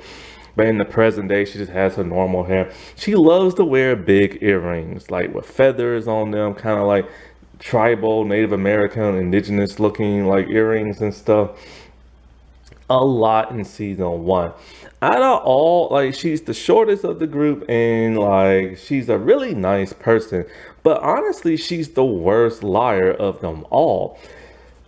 Even more than that of Spencer, and Spencer's always putting the finger on other people who might have killed Allie. The thing about that makes her the worst is like, one, she's in a relationship with a grown man. Two, when she tells her friends and other people start to get irritated by that, she gets mad at them and stuff. She constantly, like when Ezra keeps trying to break it off with her, She's the one who gets so angry at him and takes it out on him and forces the relationship to continue and stuff. When he's all like, your parents are grown, they're having a problem in their relationship, you kind of need to stay out because you're a teenager. She gets furious because she thinks she's older than what she is because she's in a relationship with a grown man. Also, like, she tends to get very jealous, like even more so than him. Like, her old babysitter came back in town and her mom tried to hook her up with Ezra. This pissed off Arya big time, even when those two were just talking, to where Arya was gonna expose those two relationship and confront, like, Simone and everything. And it's like, whoa, what are you doing? If you expose your relationship with Ezra, he's going to jail and you're gonna have to go to counseling and everything, because and your parents aren't gonna trust you and you'll probably be grounded for life. But she didn't care because she's very impulsive and everything.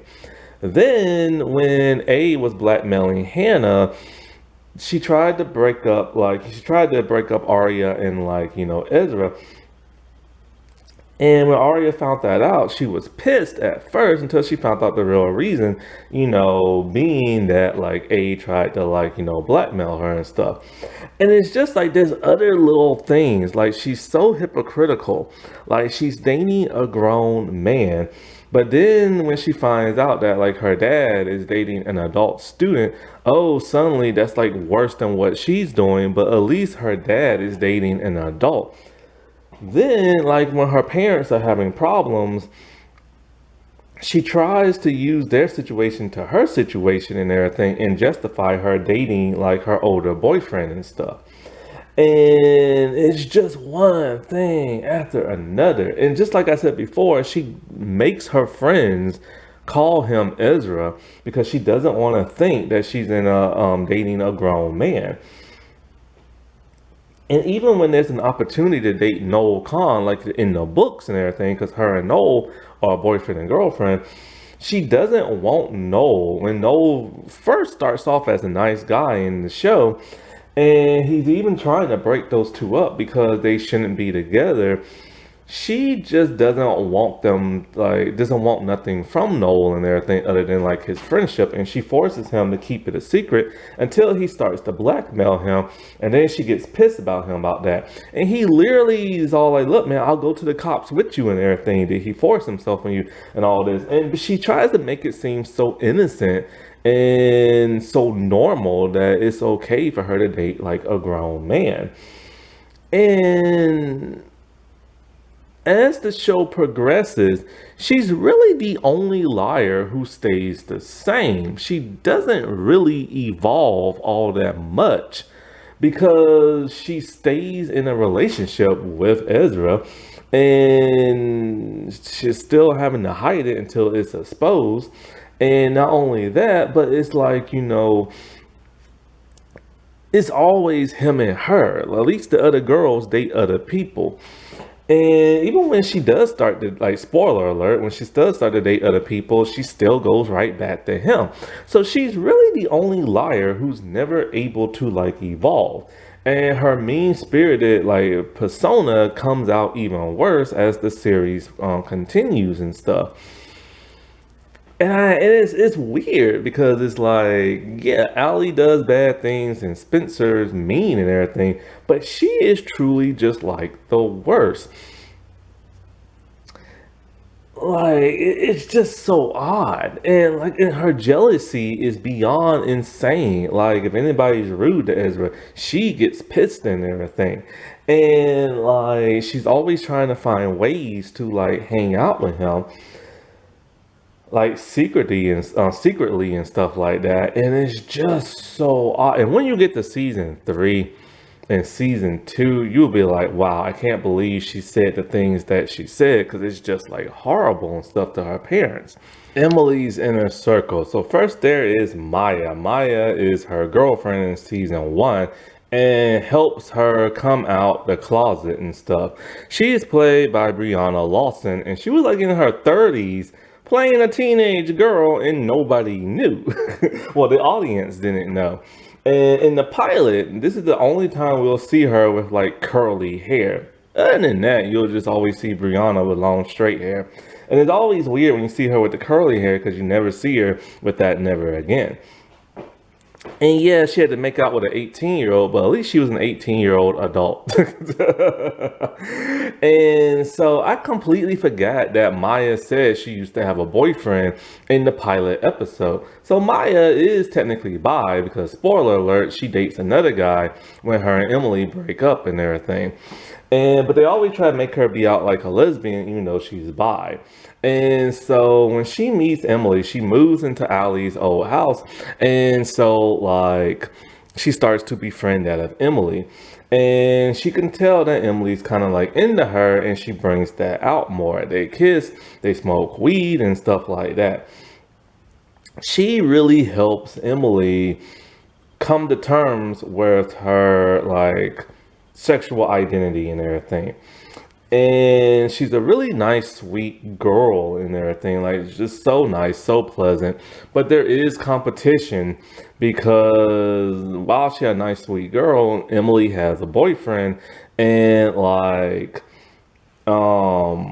she doesn't care. She's still flirting with her and everything.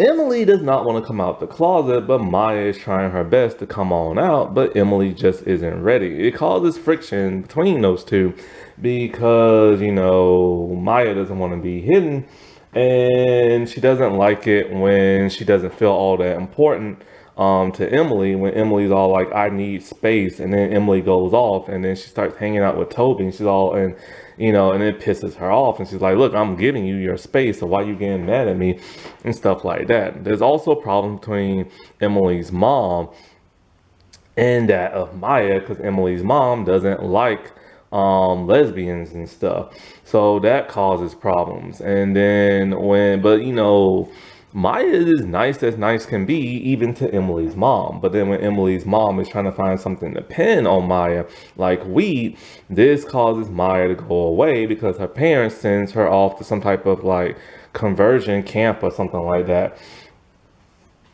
And it's really heartbreaking because it really messes with Emily's mind because those two don't want to be apart. And she didn't even have a chance to say goodbye until the friends found Maya and gave her and Emily one last night together.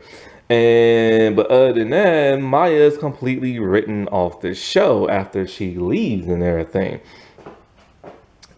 Emily tried to call her and everything, but couldn't get through her cell phone, and it felt like Maya was just like avoiding her. But like, she's not allowed to talk to nobody and stuff. So that's the end of them. Spoiler alert, she will come back for season 2, but then they kill her off at the end of the season. And when they bring her back, she's only in a handful of episodes. Then she disappears again because she runs away, and she's completely gone, and she dies off screen. And the actress had no idea until she was out and about somewhere.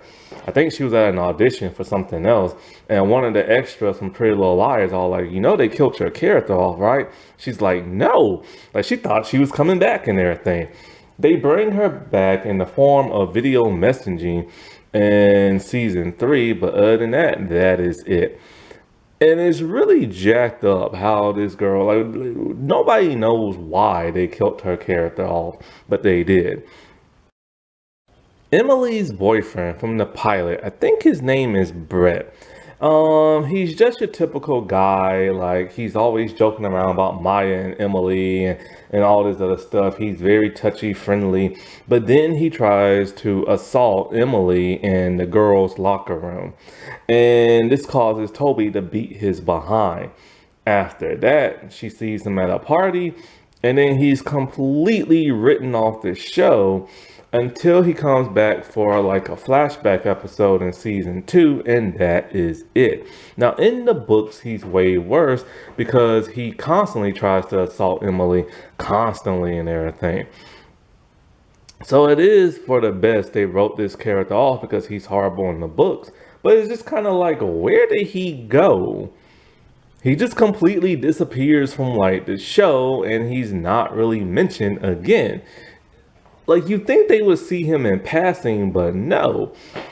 Samara is introduced towards the end of the season, and she is brought in because of Paige. Paige is closeted, and she's supposed to help her with that. But Paige doesn't show up, and so she talks to Emily instead. And you can tell Emily has a thing for her. Emily loves those white girls. Allie, Paige, Samara. You will rarely see Emily with a person of color. I think she's only had three people of color she's ever dated, and the rest have just been white. And so I told you, man, this is a predominantly white show. And so, like, Samara is a college student. So that's another underage thing that will be explored in season 2. Paige, played by Lindsay Shaw. So, Paige is a made-up character who is a closeted lesbian who's on the swim team with Emily. And Emily's a better swimmer, and that makes her jealous because her dad is a complete hard case. Because of this, she literally tries to murder Emily by drowning her in the pool and talking about, you're just getting special treatment because you're a lesbian and blah, blah, blah, and blah, blah, blah. And so then after that, she literally hops in Emily's car because, see, the thing is, she told her dad because she needed an excuse for him not to be mad at her for, failing the swim team. So he goes to the school and talking about, oh, you're just giving her special treatment because she's a lesbian, blah, blah, blah, blah, blah. The actor is played by the dude from Star Trek Enterprise.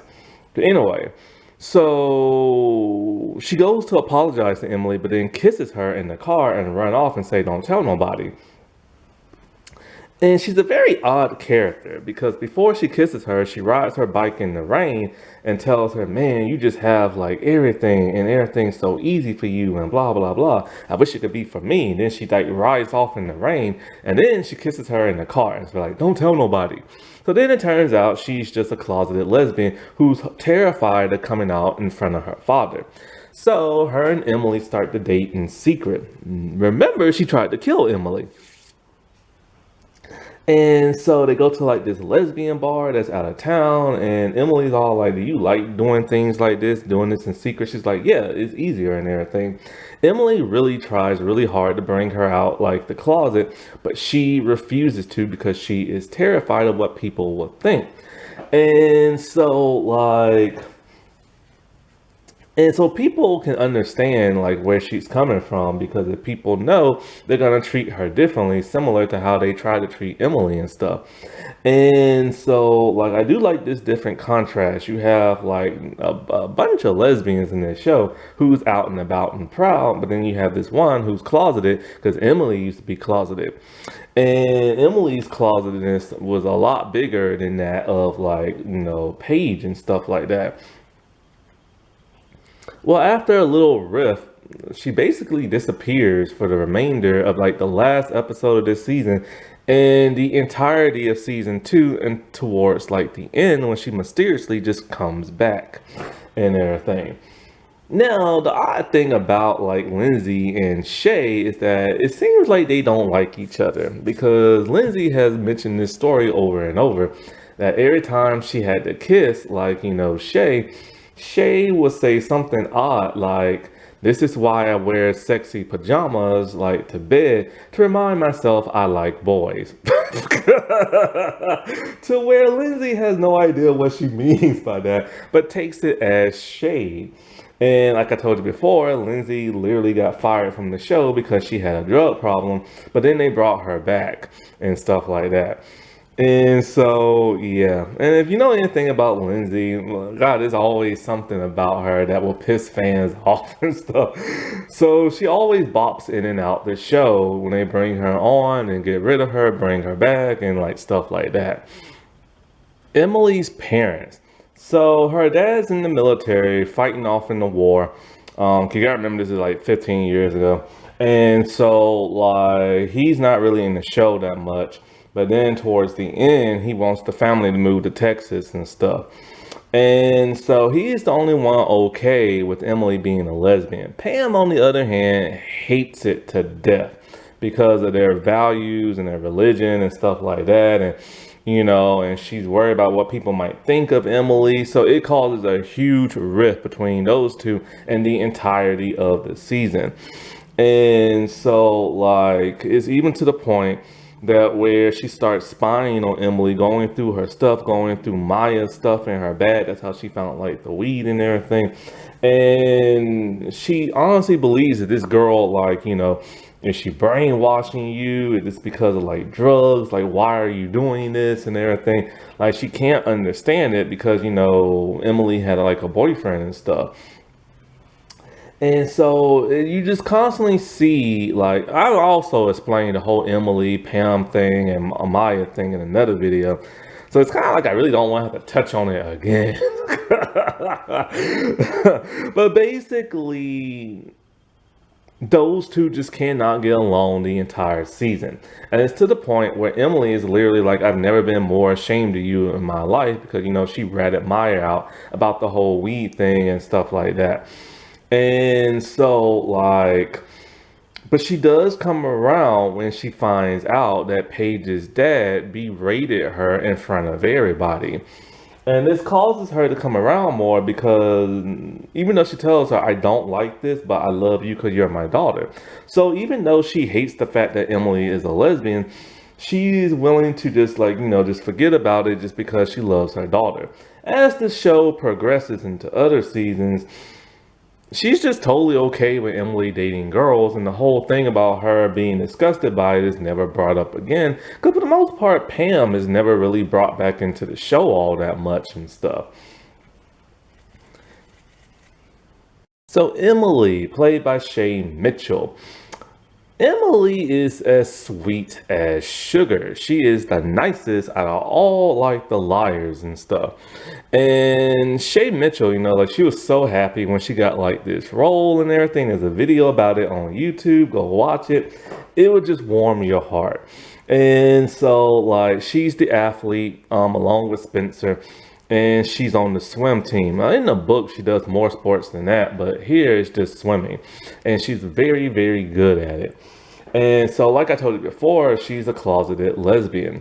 And she had a huge, huge crush on Allie. There's one episode called like Perfect Storm. I forget which episode that is. I'm trying to think. God, it might be. I don't know. I can't remember. But anyway, I think it might be somewhere like episode 10 or something like that, where they had to take like this SAT test, and so they're at school, and there's like she's like upset about something. A sends her to the library. She reads a letter she wrote to Allie years ago, berating Allie because she was just so pissed and mad at Allie for like using her and stuff, because Allie knew she had a crush on her and would manipulate her and be all like, always talking about, you're my favorite one, you're so special. I'll teach you how to kiss. Then when she starts trying to make her, she's all like, no, I don't like you like that. I like boys. And this is like, and what gives you the right to do this to me and blah, blah, blah. So it pisses Emily off and she's finna leave. But then Allie, being the manipulated person that she is, are like, you're my ride. So then Emily has to like stay. And she's all like, help me put this outfit on and everything as I'm naked in front of you. And it's just, she constantly just uses that girl. So she wrote her a nasty letter. And everybody's done it in the heat of the moment and stuff, And so the cops tried to use that letter against Emily, saying that, oh, you might have murdered your friend and everything. This exposes Emily to her friends, except for Hannah. Because like they didn't know she was a lesbian. Hannah found out because Maya and Emily took pictures in a photo booth of them kissing, stole the photos and sent them to Emily's mom, and Hannah also saw those pictures and stuff. But Hannah's totally okay with it and stuff. And so yeah, she is the closeted lesbian of the show. And Maya helps bring that out. And then later on, Emily tries to bring that out in Paige. Now, in the beginning of the season, she is paired with Toby. And while everybody else hates Toby and thinks he's a murderer and everything, she is the only one who will befriend him and stuff because he rescued her from being assaulted. So, because of this, this causes her to think he's not as bad as everybody says. And nobody wants her to hang out with him, not her parents, not her friends, but she does it anyway. But it is a point in time where she thinks he's gonna hurt her, and she ends up banging her head, and he rushes her to the hospital and he leaves. But when he comes back, she still thinks that he might be a little guilty, but then she starts to think, okay, he's innocent and stuff. And I do like this friendship that they have because like he had a crush on her, she realized that and been like, yo, look, I'm not into dudes like that, and he backs off. And they remain friends afterwards. But you never see them hang out again. Not until the next season. And this is how the show always does them. They're like, that's her best like male friend, but they only hang out sparingly because he spends most of his time with Spencer and she spends her time with whatever girl she's paired with in the show. And there are multiple girls. And so like when Maya got sent off to that camp, she was devastated and just started getting drunk and everything. But then she found Paige, and I already told you the whole Paige scenario. I do like the storyline of her coming out. And I've talked about that before in an older video in much, much more detail. But it's kind of like, because normally in a lot of shows nowadays, when a child comes out, the parents are like, cool, whatever, I don't care. But you notice somebody has to like not like it, you know what I'm saying? So I do like that there's one person in the show that hates it, and it happens to be her mom because it gives more depth and drama to the show. And then when her mom comes around, everything's much, much more better. Hannah's in a circle. So let's start with Sean, her boyfriend. He's a jock. She's like the popular it girl and everything. And so those two have a relationship. She tries her best to sleep with him, but he refuses to because of his religion. You know, he wants to wait till marriage. This pisses her off because she feels like she's not good enough for him. And she literally tells him that any guy will want to sleep with me at this party, but here's my boyfriend who won't do it. So to retaliate, she wrecks his car and everything. And it causes problems between those two where they're on and off the entire season. For the most part, he's actually a good boyfriend, but they always try to write him off like he's like this mean jock, but he's actually not. There's reasons why he's mean, and it has to do with Lucas because he can tell that Lucas has a crush on his girlfriend, and then when A starts to blackmail her and everything, she's forced to like hurt Sean's feelings by constantly hanging out with Lucas. And so he's jealous because he's all like, why invite me to this thing if you're just going to dance with like Lucas the entire time and everything, you know? So he doesn't like this game that she's playing with him. Then he starts to like Arya at one point, but Arya shuts that down very quickly. And then he starts to like Paige and everything, but she's just bearding him. And so for the most part, he's actually a very nice dude who's always made to look horrible on the show because of his anger issues, because he does start to take it out on her, like for prom, because she completely bails on him. But then after this, he's never seen again after season one. In fact, he disappears for the second half of the season entirely until he comes back for the whole Paige thing. But then other than that, he just completely disappears. Like, where did he go and everything? It's never explained. Hannah, dad, and Kate. So Hannah's dad is where all her guy problems start. He left her mom, they divorced, he might have cheated, I'm not sure. And so she has daddy issues and stuff because she hasn't seen him for a whole year after he left because now he's dating another woman and he has a fiance and he's about to have a daughter-in-law. And so this really hurts Hannah because she thinks, oh, my dad's coming back to see me and everything and nothing else. But then she turns out he's coming back because he has to buy Sean a brand new car. So now she's pissed at the fact that, oh, her dad doesn't want her. He abandoned her and he only came back to make things right. But then he comes back and be like, hey, here's my fiance and my new daughter-in-law. And so it causes her to have guy problems. And she used to be a big girl. There's a scene where Ashley thinks that, like, her husband's coming back to her, but he's like, no, this dinner date is just for me and Hannah and stuff like that. And he'll show back up in season 2. Lucas is the boy who goes to their school. He has a massive crush on that of Hannah. And so he's nerdy, he's geeky, and he helps bring out a better side in the Hannah character, because Hannah didn't start off all that great. And so, like, he's so shy and nervous around her, but she's still willing to befriend, like, the geek and everything, which causes problems between her and Sean. Then, of course, A wants her to hurt Lucas' feelings, so she starts dancing with him throughout the entire, like, prom thing, only to not be into him, because she's really not into him. He's not her type. This causes Lucas to be a horrible person and just be all like, oh, if you don't want me, then, like, I'm gonna be rude to you and not be your friend no more. And it's just like, dude, what kind of crap is that? Like, you know what I'm saying? I understand he'd be pissed because she kind of used him, but he's just pissed because she doesn't want him. And so he just disappears for the rest of, like, the season. Allie, like I said before, made fun of him about being, like, thinking he's both male and female. And so this when Mona starts making fun of him as well.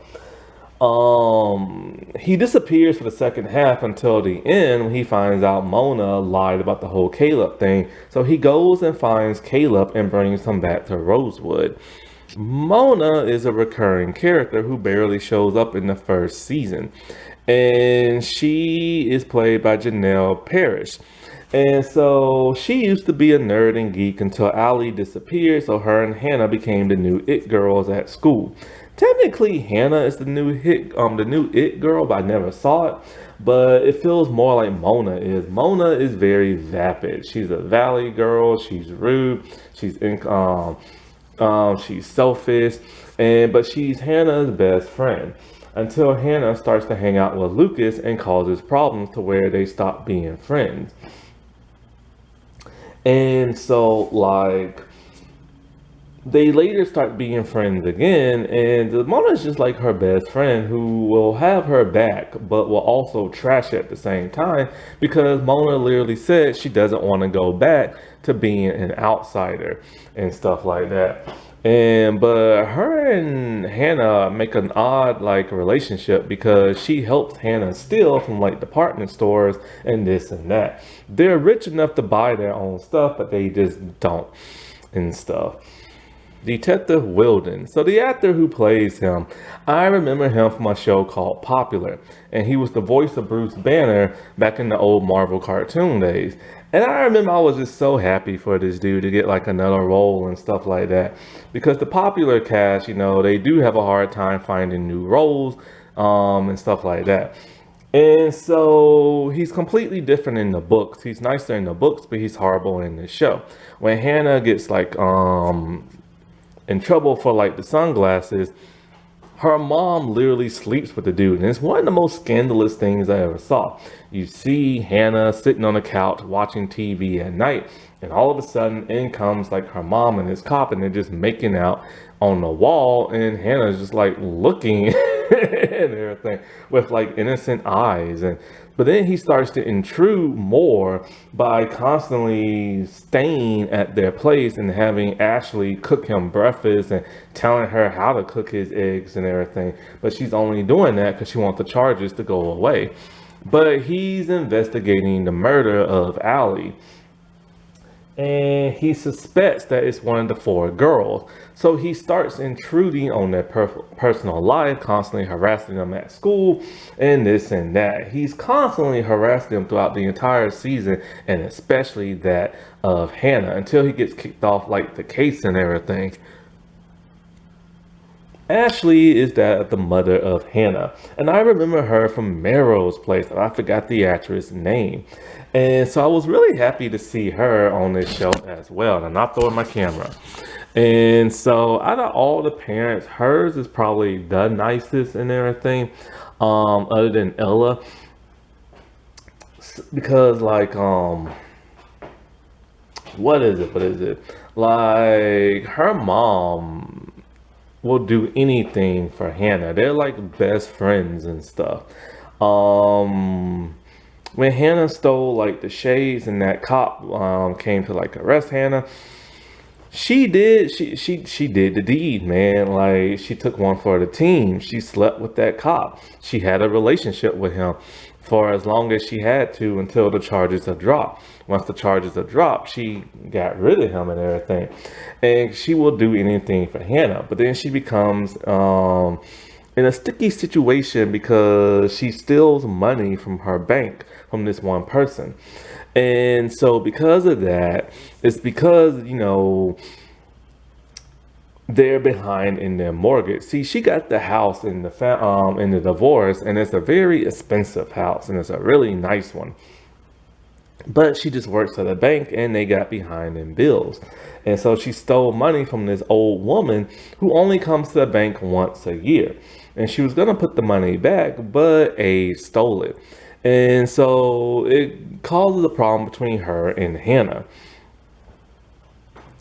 But later on the money is like found and everything. But then there's complications because the old lady dies. But then it's kind of like, oh, she got away with it. But then her nephew comes back, but he turns out to be a con man. And so like I do like the stuff they write for Hannah's mom because it's a whole lot better in season one than it is in like the other seasons. But season three was pretty good as well. And so, but four, I can't really remember, but I'm going to rewatch four. Caleb is a brand new character who's introduced into like the show because he's not in the book. He is a homeless kid who is really good with computers and hacking like computers and cell phones and this and that. He's brought in to be the new love interest of Hannah because they just don't want him to be with want her to be with Lucas and stuff. And so he's just kind of this outsider, kind of grungy guy who's really charming and everything. But he takes a liking to Hannah. And for some reason, not throwing my camera again. And for whatever reason, Hannah takes a liking to him, which is kind of odd. Because you would think that's not her type. Because why not just date Lucas? But Lucas is too spineless and everything. And too nerdy. But like, so they find out he's living at like the school and everything. And so Hannah has him live in her basement and she hides him for like a month until the mom finds out and she puts an end to it. But Hannah is very defiant and wants to be with Caleb. She's fallen in love with Caleb. She buys him like a tent and they sleep like, together and like outside and everything. But it turns out that like he's working for Jenna because like, Jenna wants like something from Hannah and she thinks Hannah has it. So this is what brought Caleb into Hannah's life. When she finds out, she is completely heartbroken and wants nothing to do with her. This causes Mona to lie when he writes like, Hannah a letter to explain like more of his actions and how he loves her. But Mona just ripped the letter up. He will be brought back into like later seasons, and it's interesting the trajectory of where his character goes to even where he gets like his own spin-off, but then has to come back to the show once the spin-off like gets canceled. Hannah, played by that of Ashley Benson. Hannah started off as my second favorite character, but ended up becoming like my favorite, and that's because of how sweet and sincere she became later on in like the season and in that of the series. When she started off, she was very much the new it girl, the new queen bee. You see her stealing from like a department store and everything, which causes her mom to like sleep with that cop. and it's like that was just like insane. And so when she's around Mona in the beginning, she's just a horrible person until she starts to become friends again with the liars. And for the most part, she's kind of iffy a little bit, like with the whole Sean thing. Like she wrecks his car when he won't sleep with her. This is because she used to be a big girl. And so at first you just don't really like her until they start making her more of a sympathetic character. Like with the whole Lucas thing. Like here's this nerdy, geeky guy and she's willing to like befriend him and everything.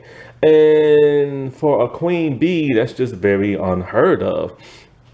But then when you find out more about like her backstory and how she used to be a big girl and how Allie used to make fun of her for being big and gave her like the nickname of Hefty Hannah and how she had a crush on Sean when she was big, but Sean didn't like her back and it broke her heart.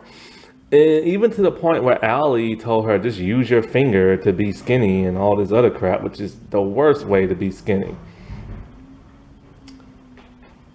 And so, like, because of this, it started making her more of a sympathetic character, and you really started to feel for her. She has emotional baggage for being big, thinking people don't accept her, think people don't find her attractive. She has daddy issues and everything.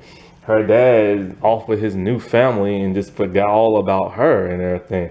She has a boyfriend who she loves who will not sleep with her and stuff. And so you can't help but to feel sorry for the girl. And her mom's willing to do whatever it takes to make her happy.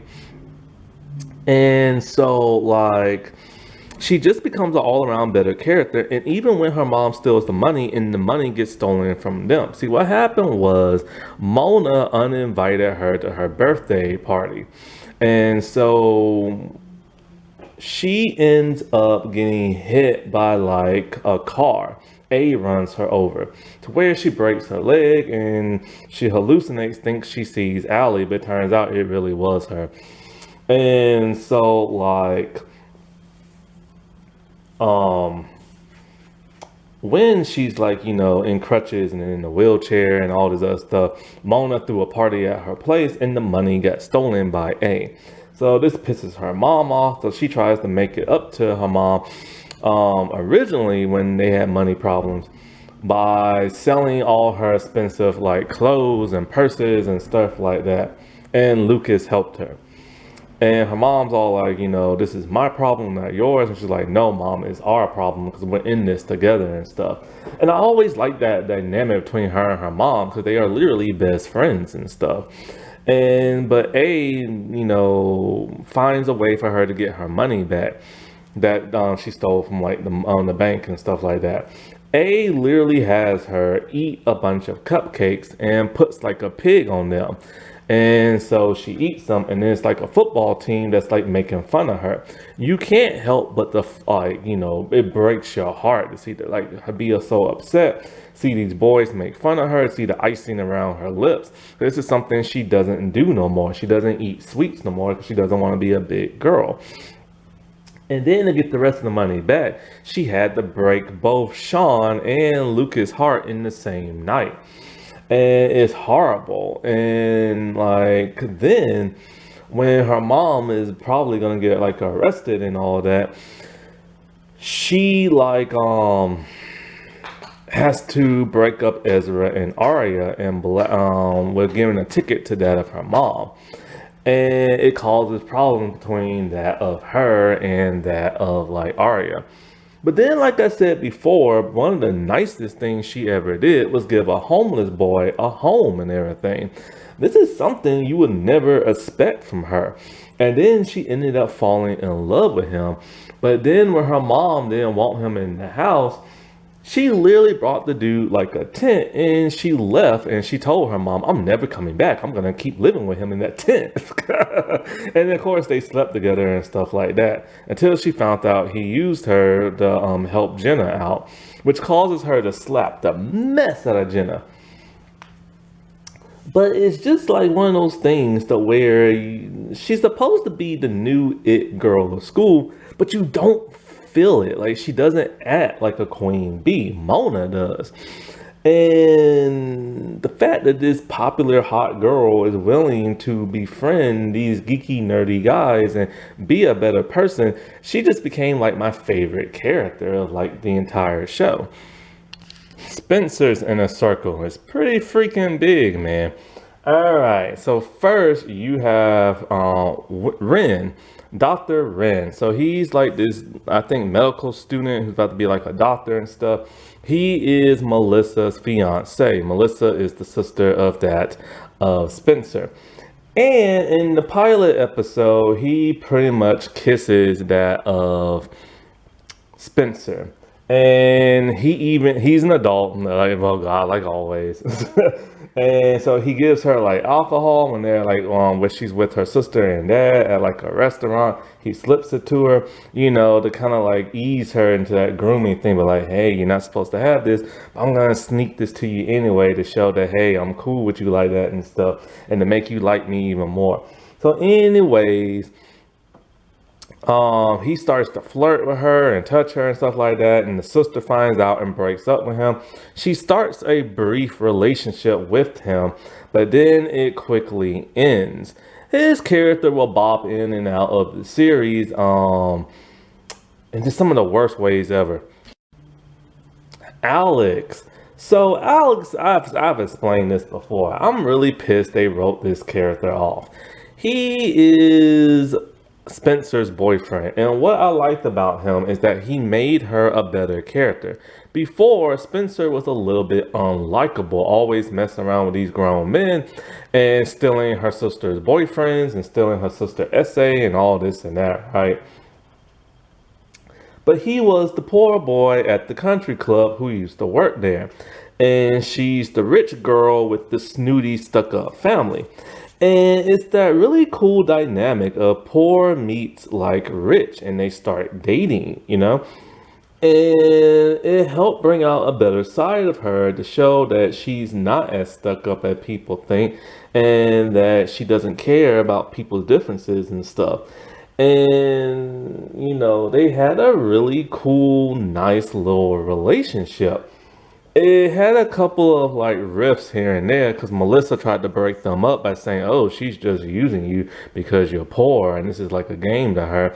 And it sticks in the back of his head.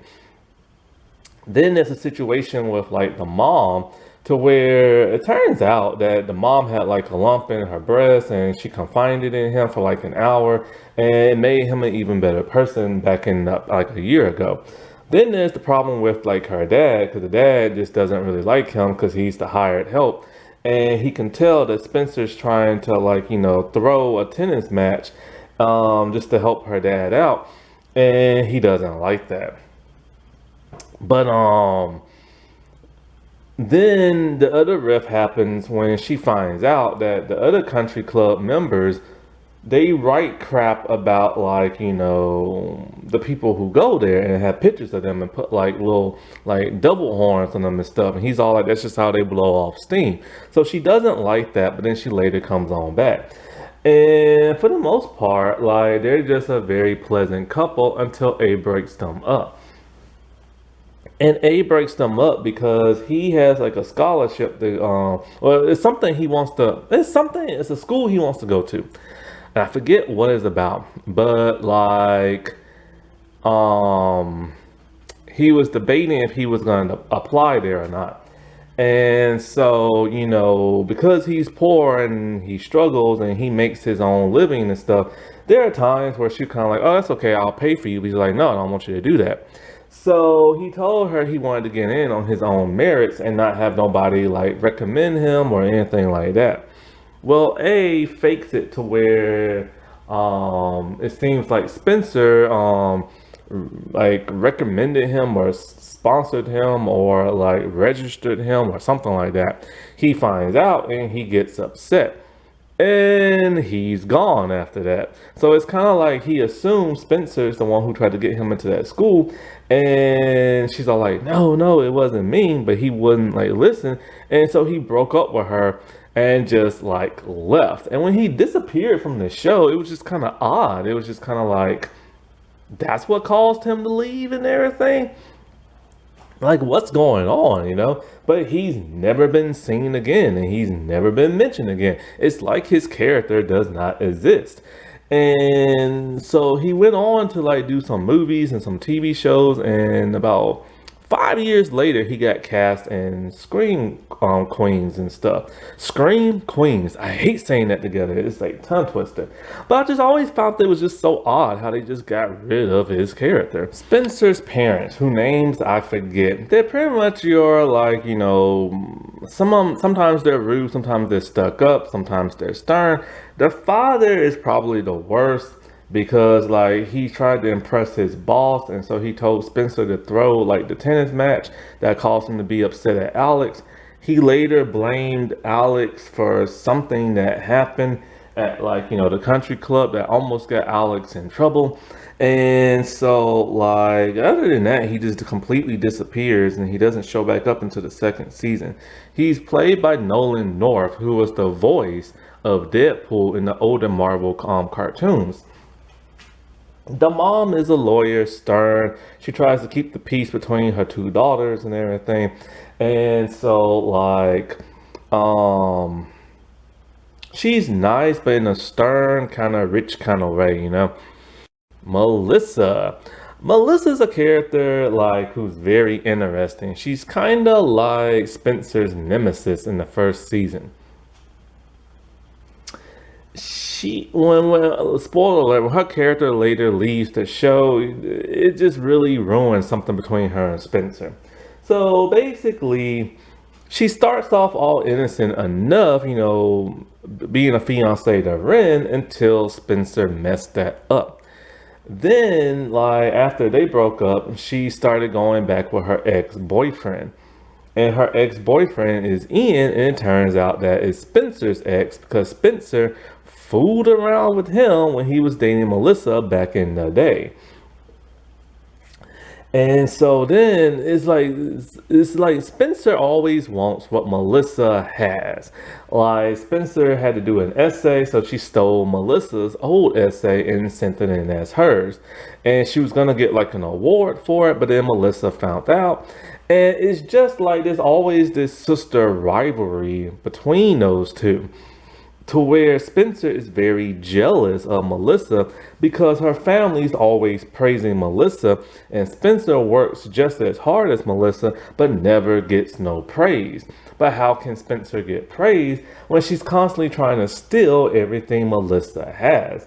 This was a really cool dynamic they had in the first season, and it kind of just goes away after that. And so, because like Melissa has this hatred, this thing towards that Spencer, she tries to ruin her by ruining her relationship with Alex and stuff. Then, when Ian comes into the picture, it complicates things more because he elopes with that of Melissa, and she gets pregnant with his baby. And Spencer's constantly blaming Ian for like Allie's murder, which causes problems between that of Spencer and Melissa, to where Melissa's like, you're sick in the head and you need counseling. Ian is a disgusting guy. So I remember this actor from Final Destination 3. And actually the actress who plays Melissa, I remember her from I'll Always Know What You Did Last Summer, which was the direct-to-DVD movie that totally sucked. Anyway, Ian is disgusting. So he used to date Melissa back in the day, but then broke up with her because he ended up messing around with Spencer. Then he started to date Spencer, only for Allie to break them up because she wanted to date him. And he had a sexual relationship with Allie and stuff. And the thing is like in the books, it was just a flirtation, but it was never sexual and stuff. And in the books, he was drunk and saw Allie get murdered. Here, not so much. Here, he has a full-on relationship with an underage girl. And him and Allie, like Allie would know that he would videotape the girls undressing. That's what he did as an adult. The girls would be in the room undressing, doing stuff like that, and he would record them. He also recorded a conversation between Toby and that of Jenna. He's a really nasty, pervy dude. But before we find all that out, they try to make him seem like a pretty nice guy. And so he's now eloped with that of like Melissa, and they're now about to have a baby. And so Spencer starts to put the pieces together that realizes that he was with Allie before she disappeared. When she went to like this lodge type place to be with him. And so like it turns out that like Spencer starts to finger him for the murder of Allie, start to suspect him, like frames him by putting like this trophy with rat's blood on it and stuff like that, to where Spencer goes to the cops and are like, Ian did it. This causes the cops to start investigating her. But when they discover the like flash drive with him recording them and stuff, and with him messing around with Allie and all this other stuff, cause see the video footage of him messing with Allie was on her laptop. The laptop got stolen and erased.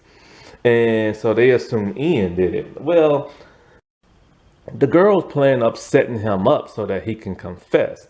And so the girls with the flash drive, they get like a burner phone, and Spencer like texts them all like, I have the flash drive in the video, blah, blah, blah, blah, and come and meet us.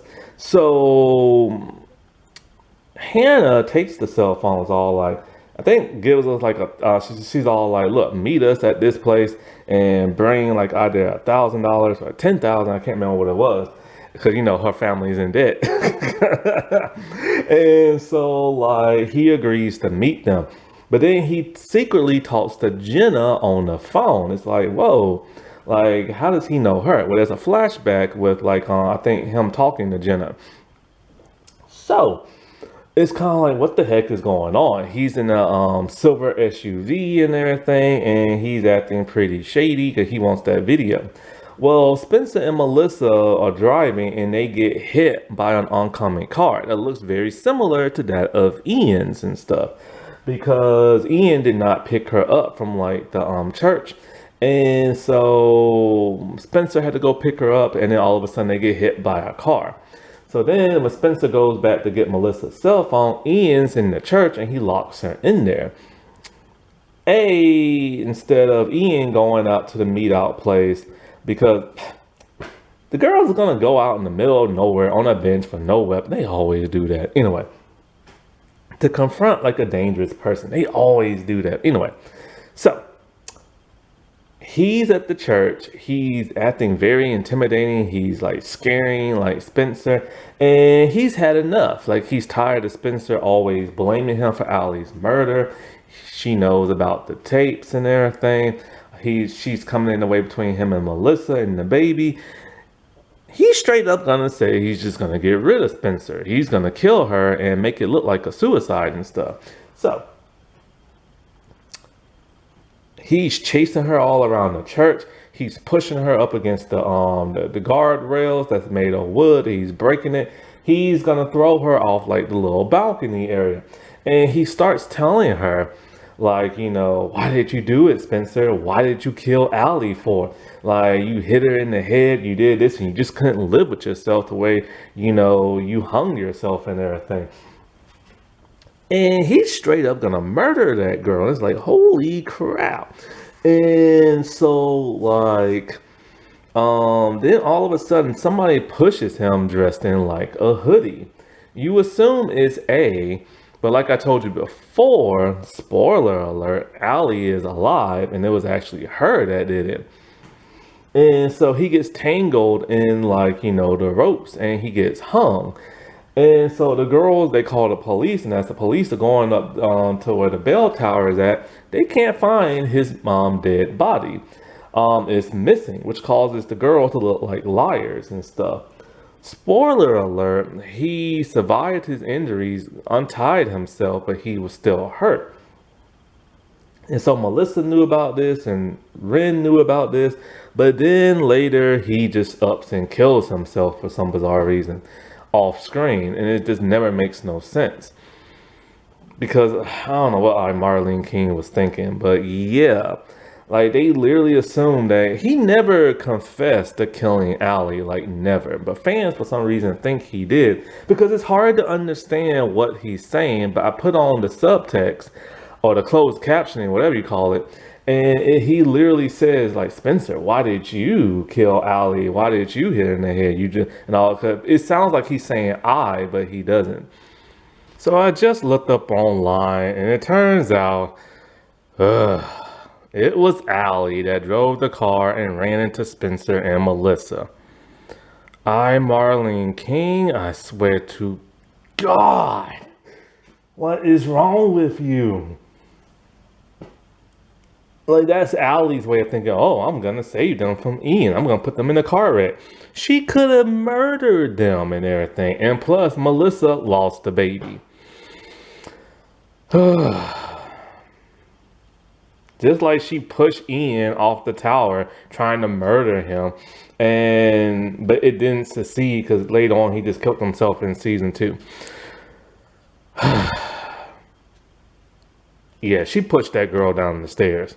Jenna Marshall, played by that of Tamara Sazurk. And so, like, yeah, I think there's a book called The Jenna Thing, and there's an episode called The Jenna Thing. It's slightly different in the book than what's in the television series. Fans were very shocked and surprised that they flipped the script on that of Jenna and that of Toby and everything, because it's completely different than that in the book.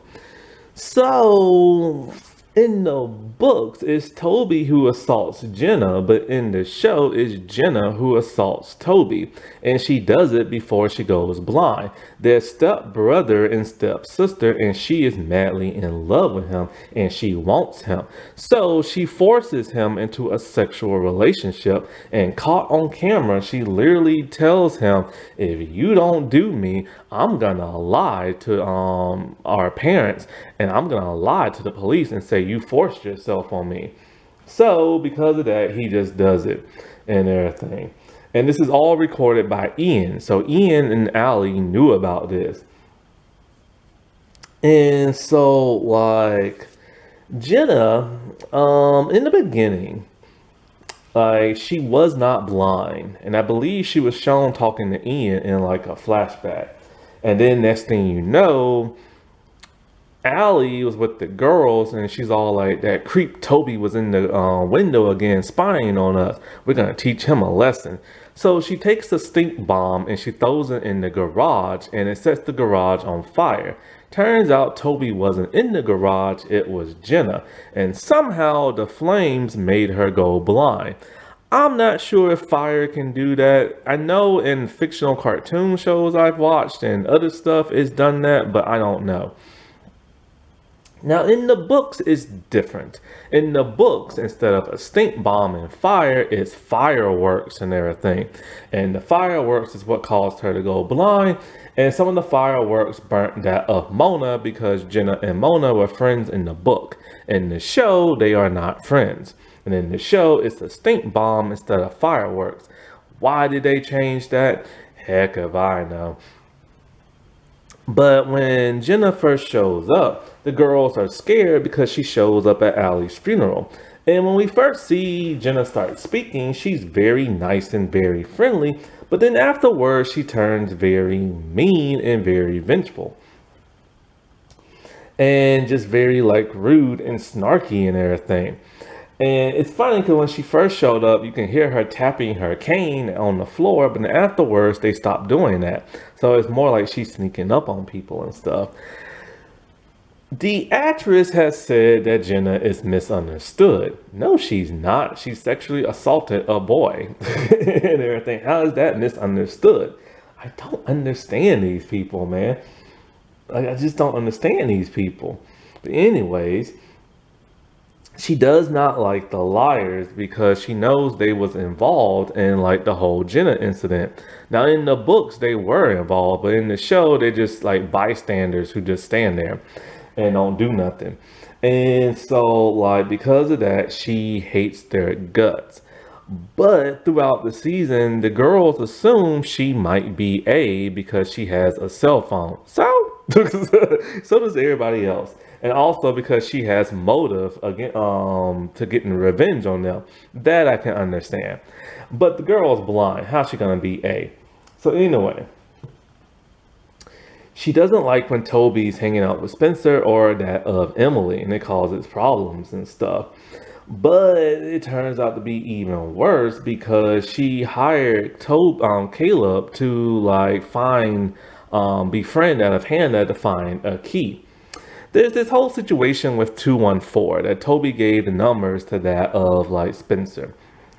And so, like, the whole 214 thing is the weirdest thing ever. At first, they tried to be clever and say it's a hotel room because when Toby comes back and him and Spencer are hanging out in the hotel, the room they're in is 215 and the one next to him is 214. And they start hearing Jenna play like her flute or whatever. And but it just turns out to be Abe, the recording device. So anyway, you gotta understand how primitive it was back then, man. Spencer was all happy telling Toby, I downloaded an app that turns my phone into a recording device. Now every cell phone and every tablet has that. So anyways, so you don't really know what to make of Jenna because she's like this blind girl who's kind of mean and says this weird, odd stuff to like the girls and stuff. And so when Hannah found out about the whole Caleb thing, she slapped the taste out of Jenna's mouth to where her sunglasses fell off her head. And the actress did that perfectly with her mouth wide open and tears falling out her eyes and everything.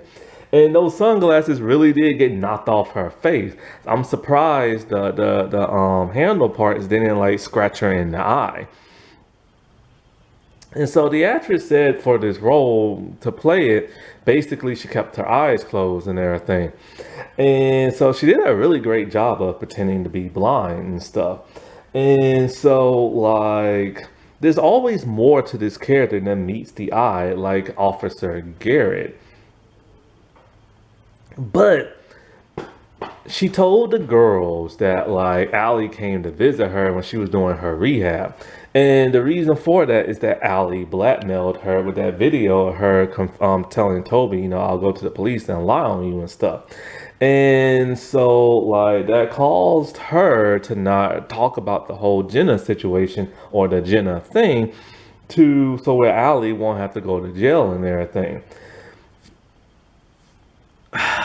As the show goes on, this no longer makes that much sense, and it's a little confusing because they didn't think the other seasons through when they was writing this stuff.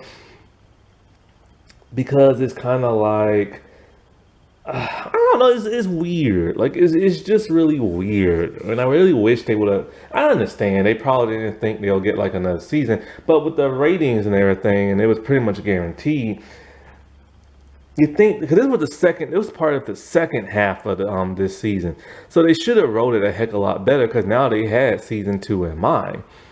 Officer Garrett. So remember the Lizzie McGuire movie, the dude who was like a singer? That's him. So in a way, he shows up somewhere in the second half of the season, and he turns out to be a friend of like the liars. But he's an adult and he's a cop. How do they know him exactly is never explained. But they feel like they have a cop on their side. But then he starts to act kind of suspicious and weird and everything. And like it turns out he's dating Jenna at the end of the season. And somehow him, Jenna, and Ian all know each other and stuff. And his character gets a heck of a lot more interesting in season 2. So Toby starts off very interesting. Like you don't know if he's gonna be good or bad. Fans assume he was gonna be bad because of how like mysterious and angry he always looked and stuff like that.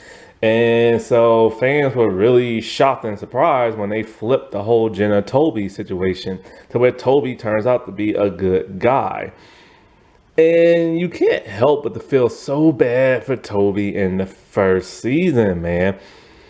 Like, he's this skinny, scrawny looking guy with shaggy, emo looking hair. But then it turns out he's muscular, ripped, and everything. But, like, you can't help but to feel bad for him because everybody in town hates his behind because of the whole Jenna thing. He took the fall, but it was really confusing as to why he took the fall for that, knowing that he didn't do it. And so he's always been labeled a pervy dude by Allie, saying he's in the window, he's spying on them, and stuff like that. But it was never him, it was Ian, and she knows that.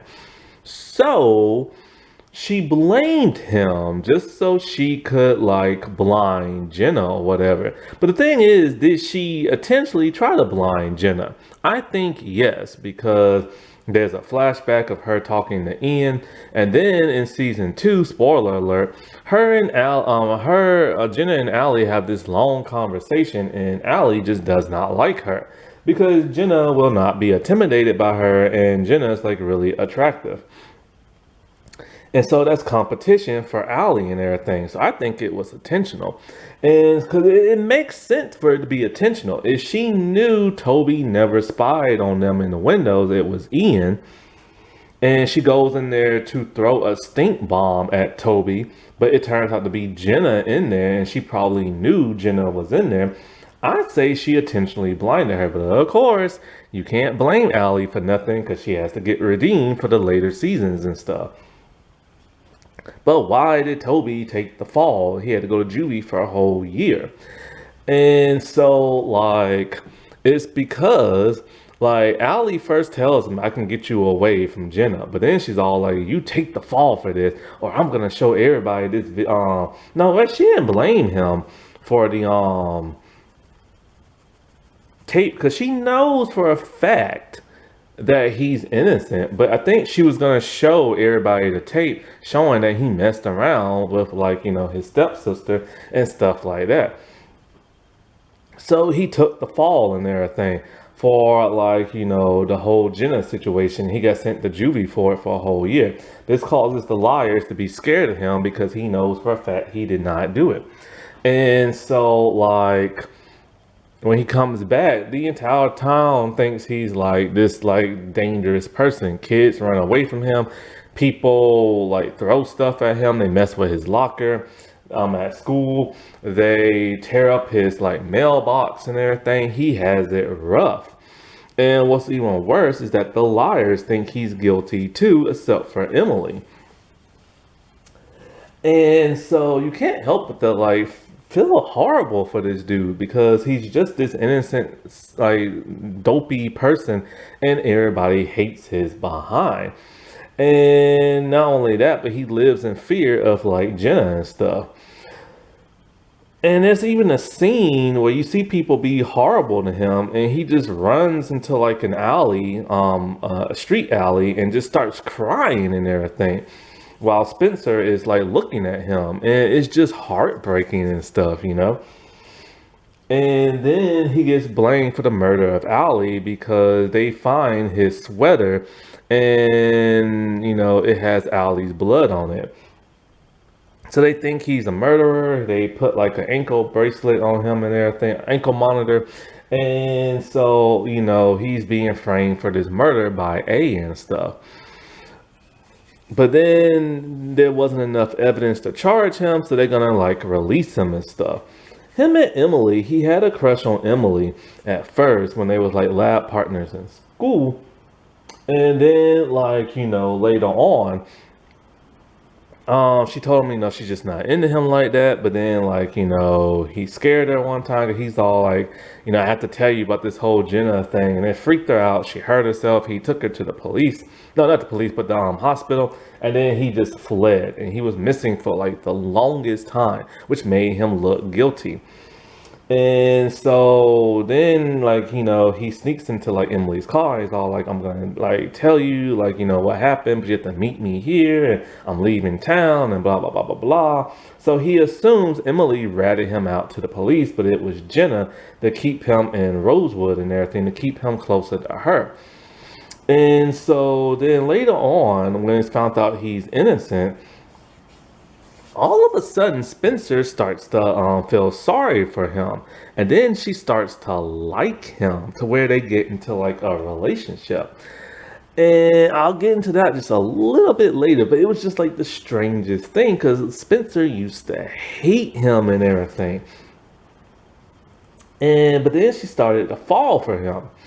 And so, but it turns out he's just a really sweet, caring, nice guy who later on wanted to help the girls out because he knows they're innocent and he knows what it's like to like be lied and tricked and manipulated and stuff. Spencer, played by Troyan Bellarosa. And so originally Shay auditioned for the role of Spencer, but thank God she didn't get it because I really like Troyan as the role. Ah, the black Italian stallion herself. And so, like, because the actress is like Italian and black, but she plays a white girl. Anyway, she is the smart one of the group. And she's the only one really trying to figure out who A is. And but like I said before, when she starts off, she's very unlikable. She starts this relationship with um, Ren, and when he's like supposed to get married to that Melissa and stuff, and she's always stealing everything Melissa has. And it just makes her look like a very unlikable person until she starts dating Alex. But one of the things about her is that she is horrible to Toby in the beginning. And so, like, but then she turns all around when she starts seeing him cry, and she's always kind of like, why does Emily like him so much? Maybe there's more to him. But it's when she starts to get framed for murder, it's when she starts to feel horrible about how she treated him. And so she starts to befriend him against like her parents' wishes and Jenna wishes. It's a really odd relationship they have, and it comes completely out of nowhere, but it's so sweet and sincere, you can't help but to like it. Because, like, here she is, this rude, stuck up like person who's always blaming everybody for murder. Now, all of a sudden, she's befriending the person she accused for the longest time, only because she knows, like, what's it like to have somebody try to like blame you for somebody's murder. And it's a lesson she needed to learn and everything, because she's always, throughout the entire series, is always pointing the finger at other people. But this help humanizes her, at least in this season. And Toby helps humanize her a heck of a lot more than, like, Alex and stuff. So I do like the two relationships they gave her in terms of Alex and Toby. And so, like, those two become probably like the second best couple of the entire series that's actually legal and everything. And the thing about her is that at one point, Allie tried to blame her about the whole Jenna thing, and that freaked her out. And then A starts to blame her because A realizes she's way too smart and she'll figure out who A is and everything at some point. And she does in season 2.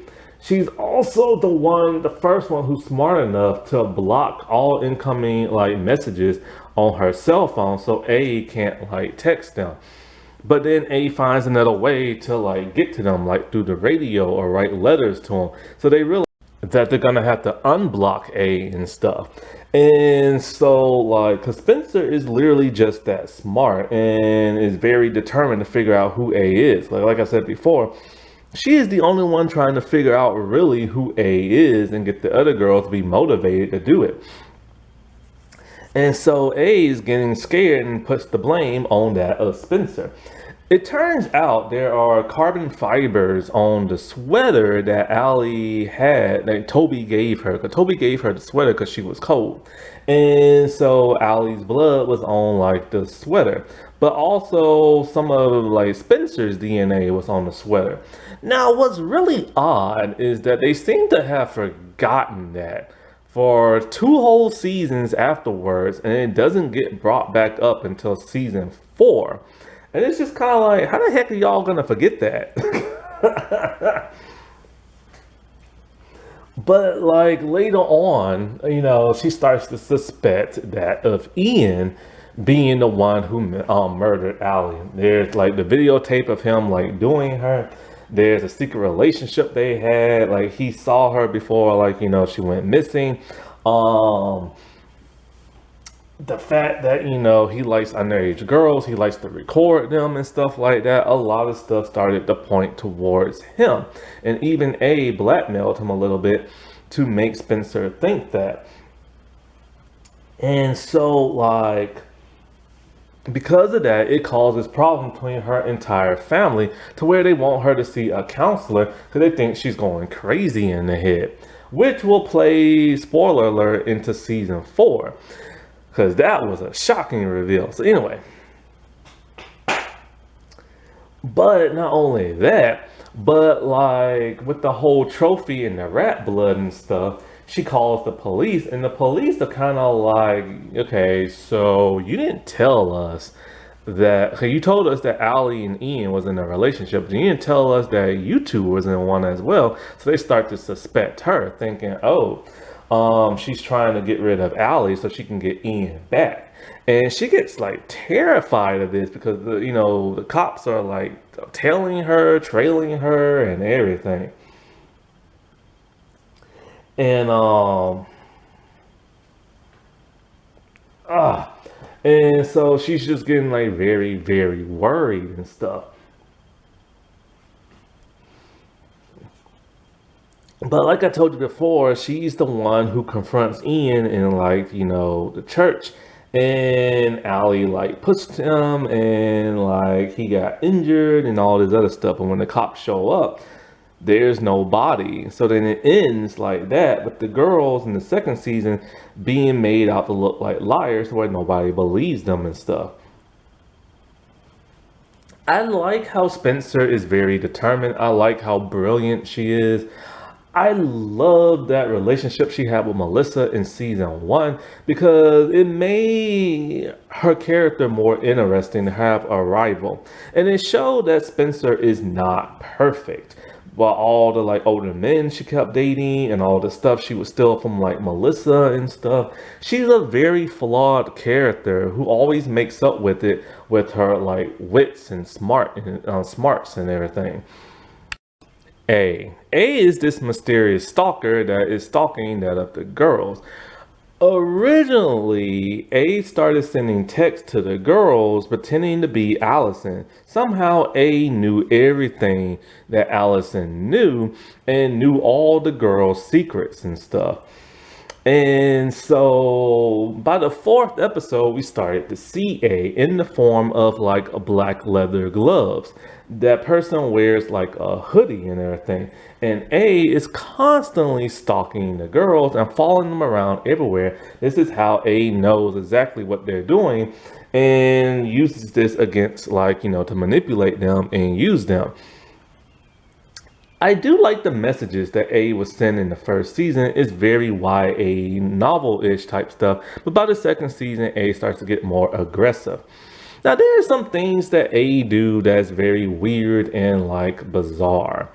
Like, okay.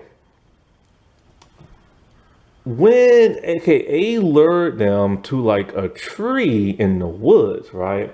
And in the tree, that's how they found out about Ian and Allie, because somebody carved Ian loves Allie with a big heart on there, right?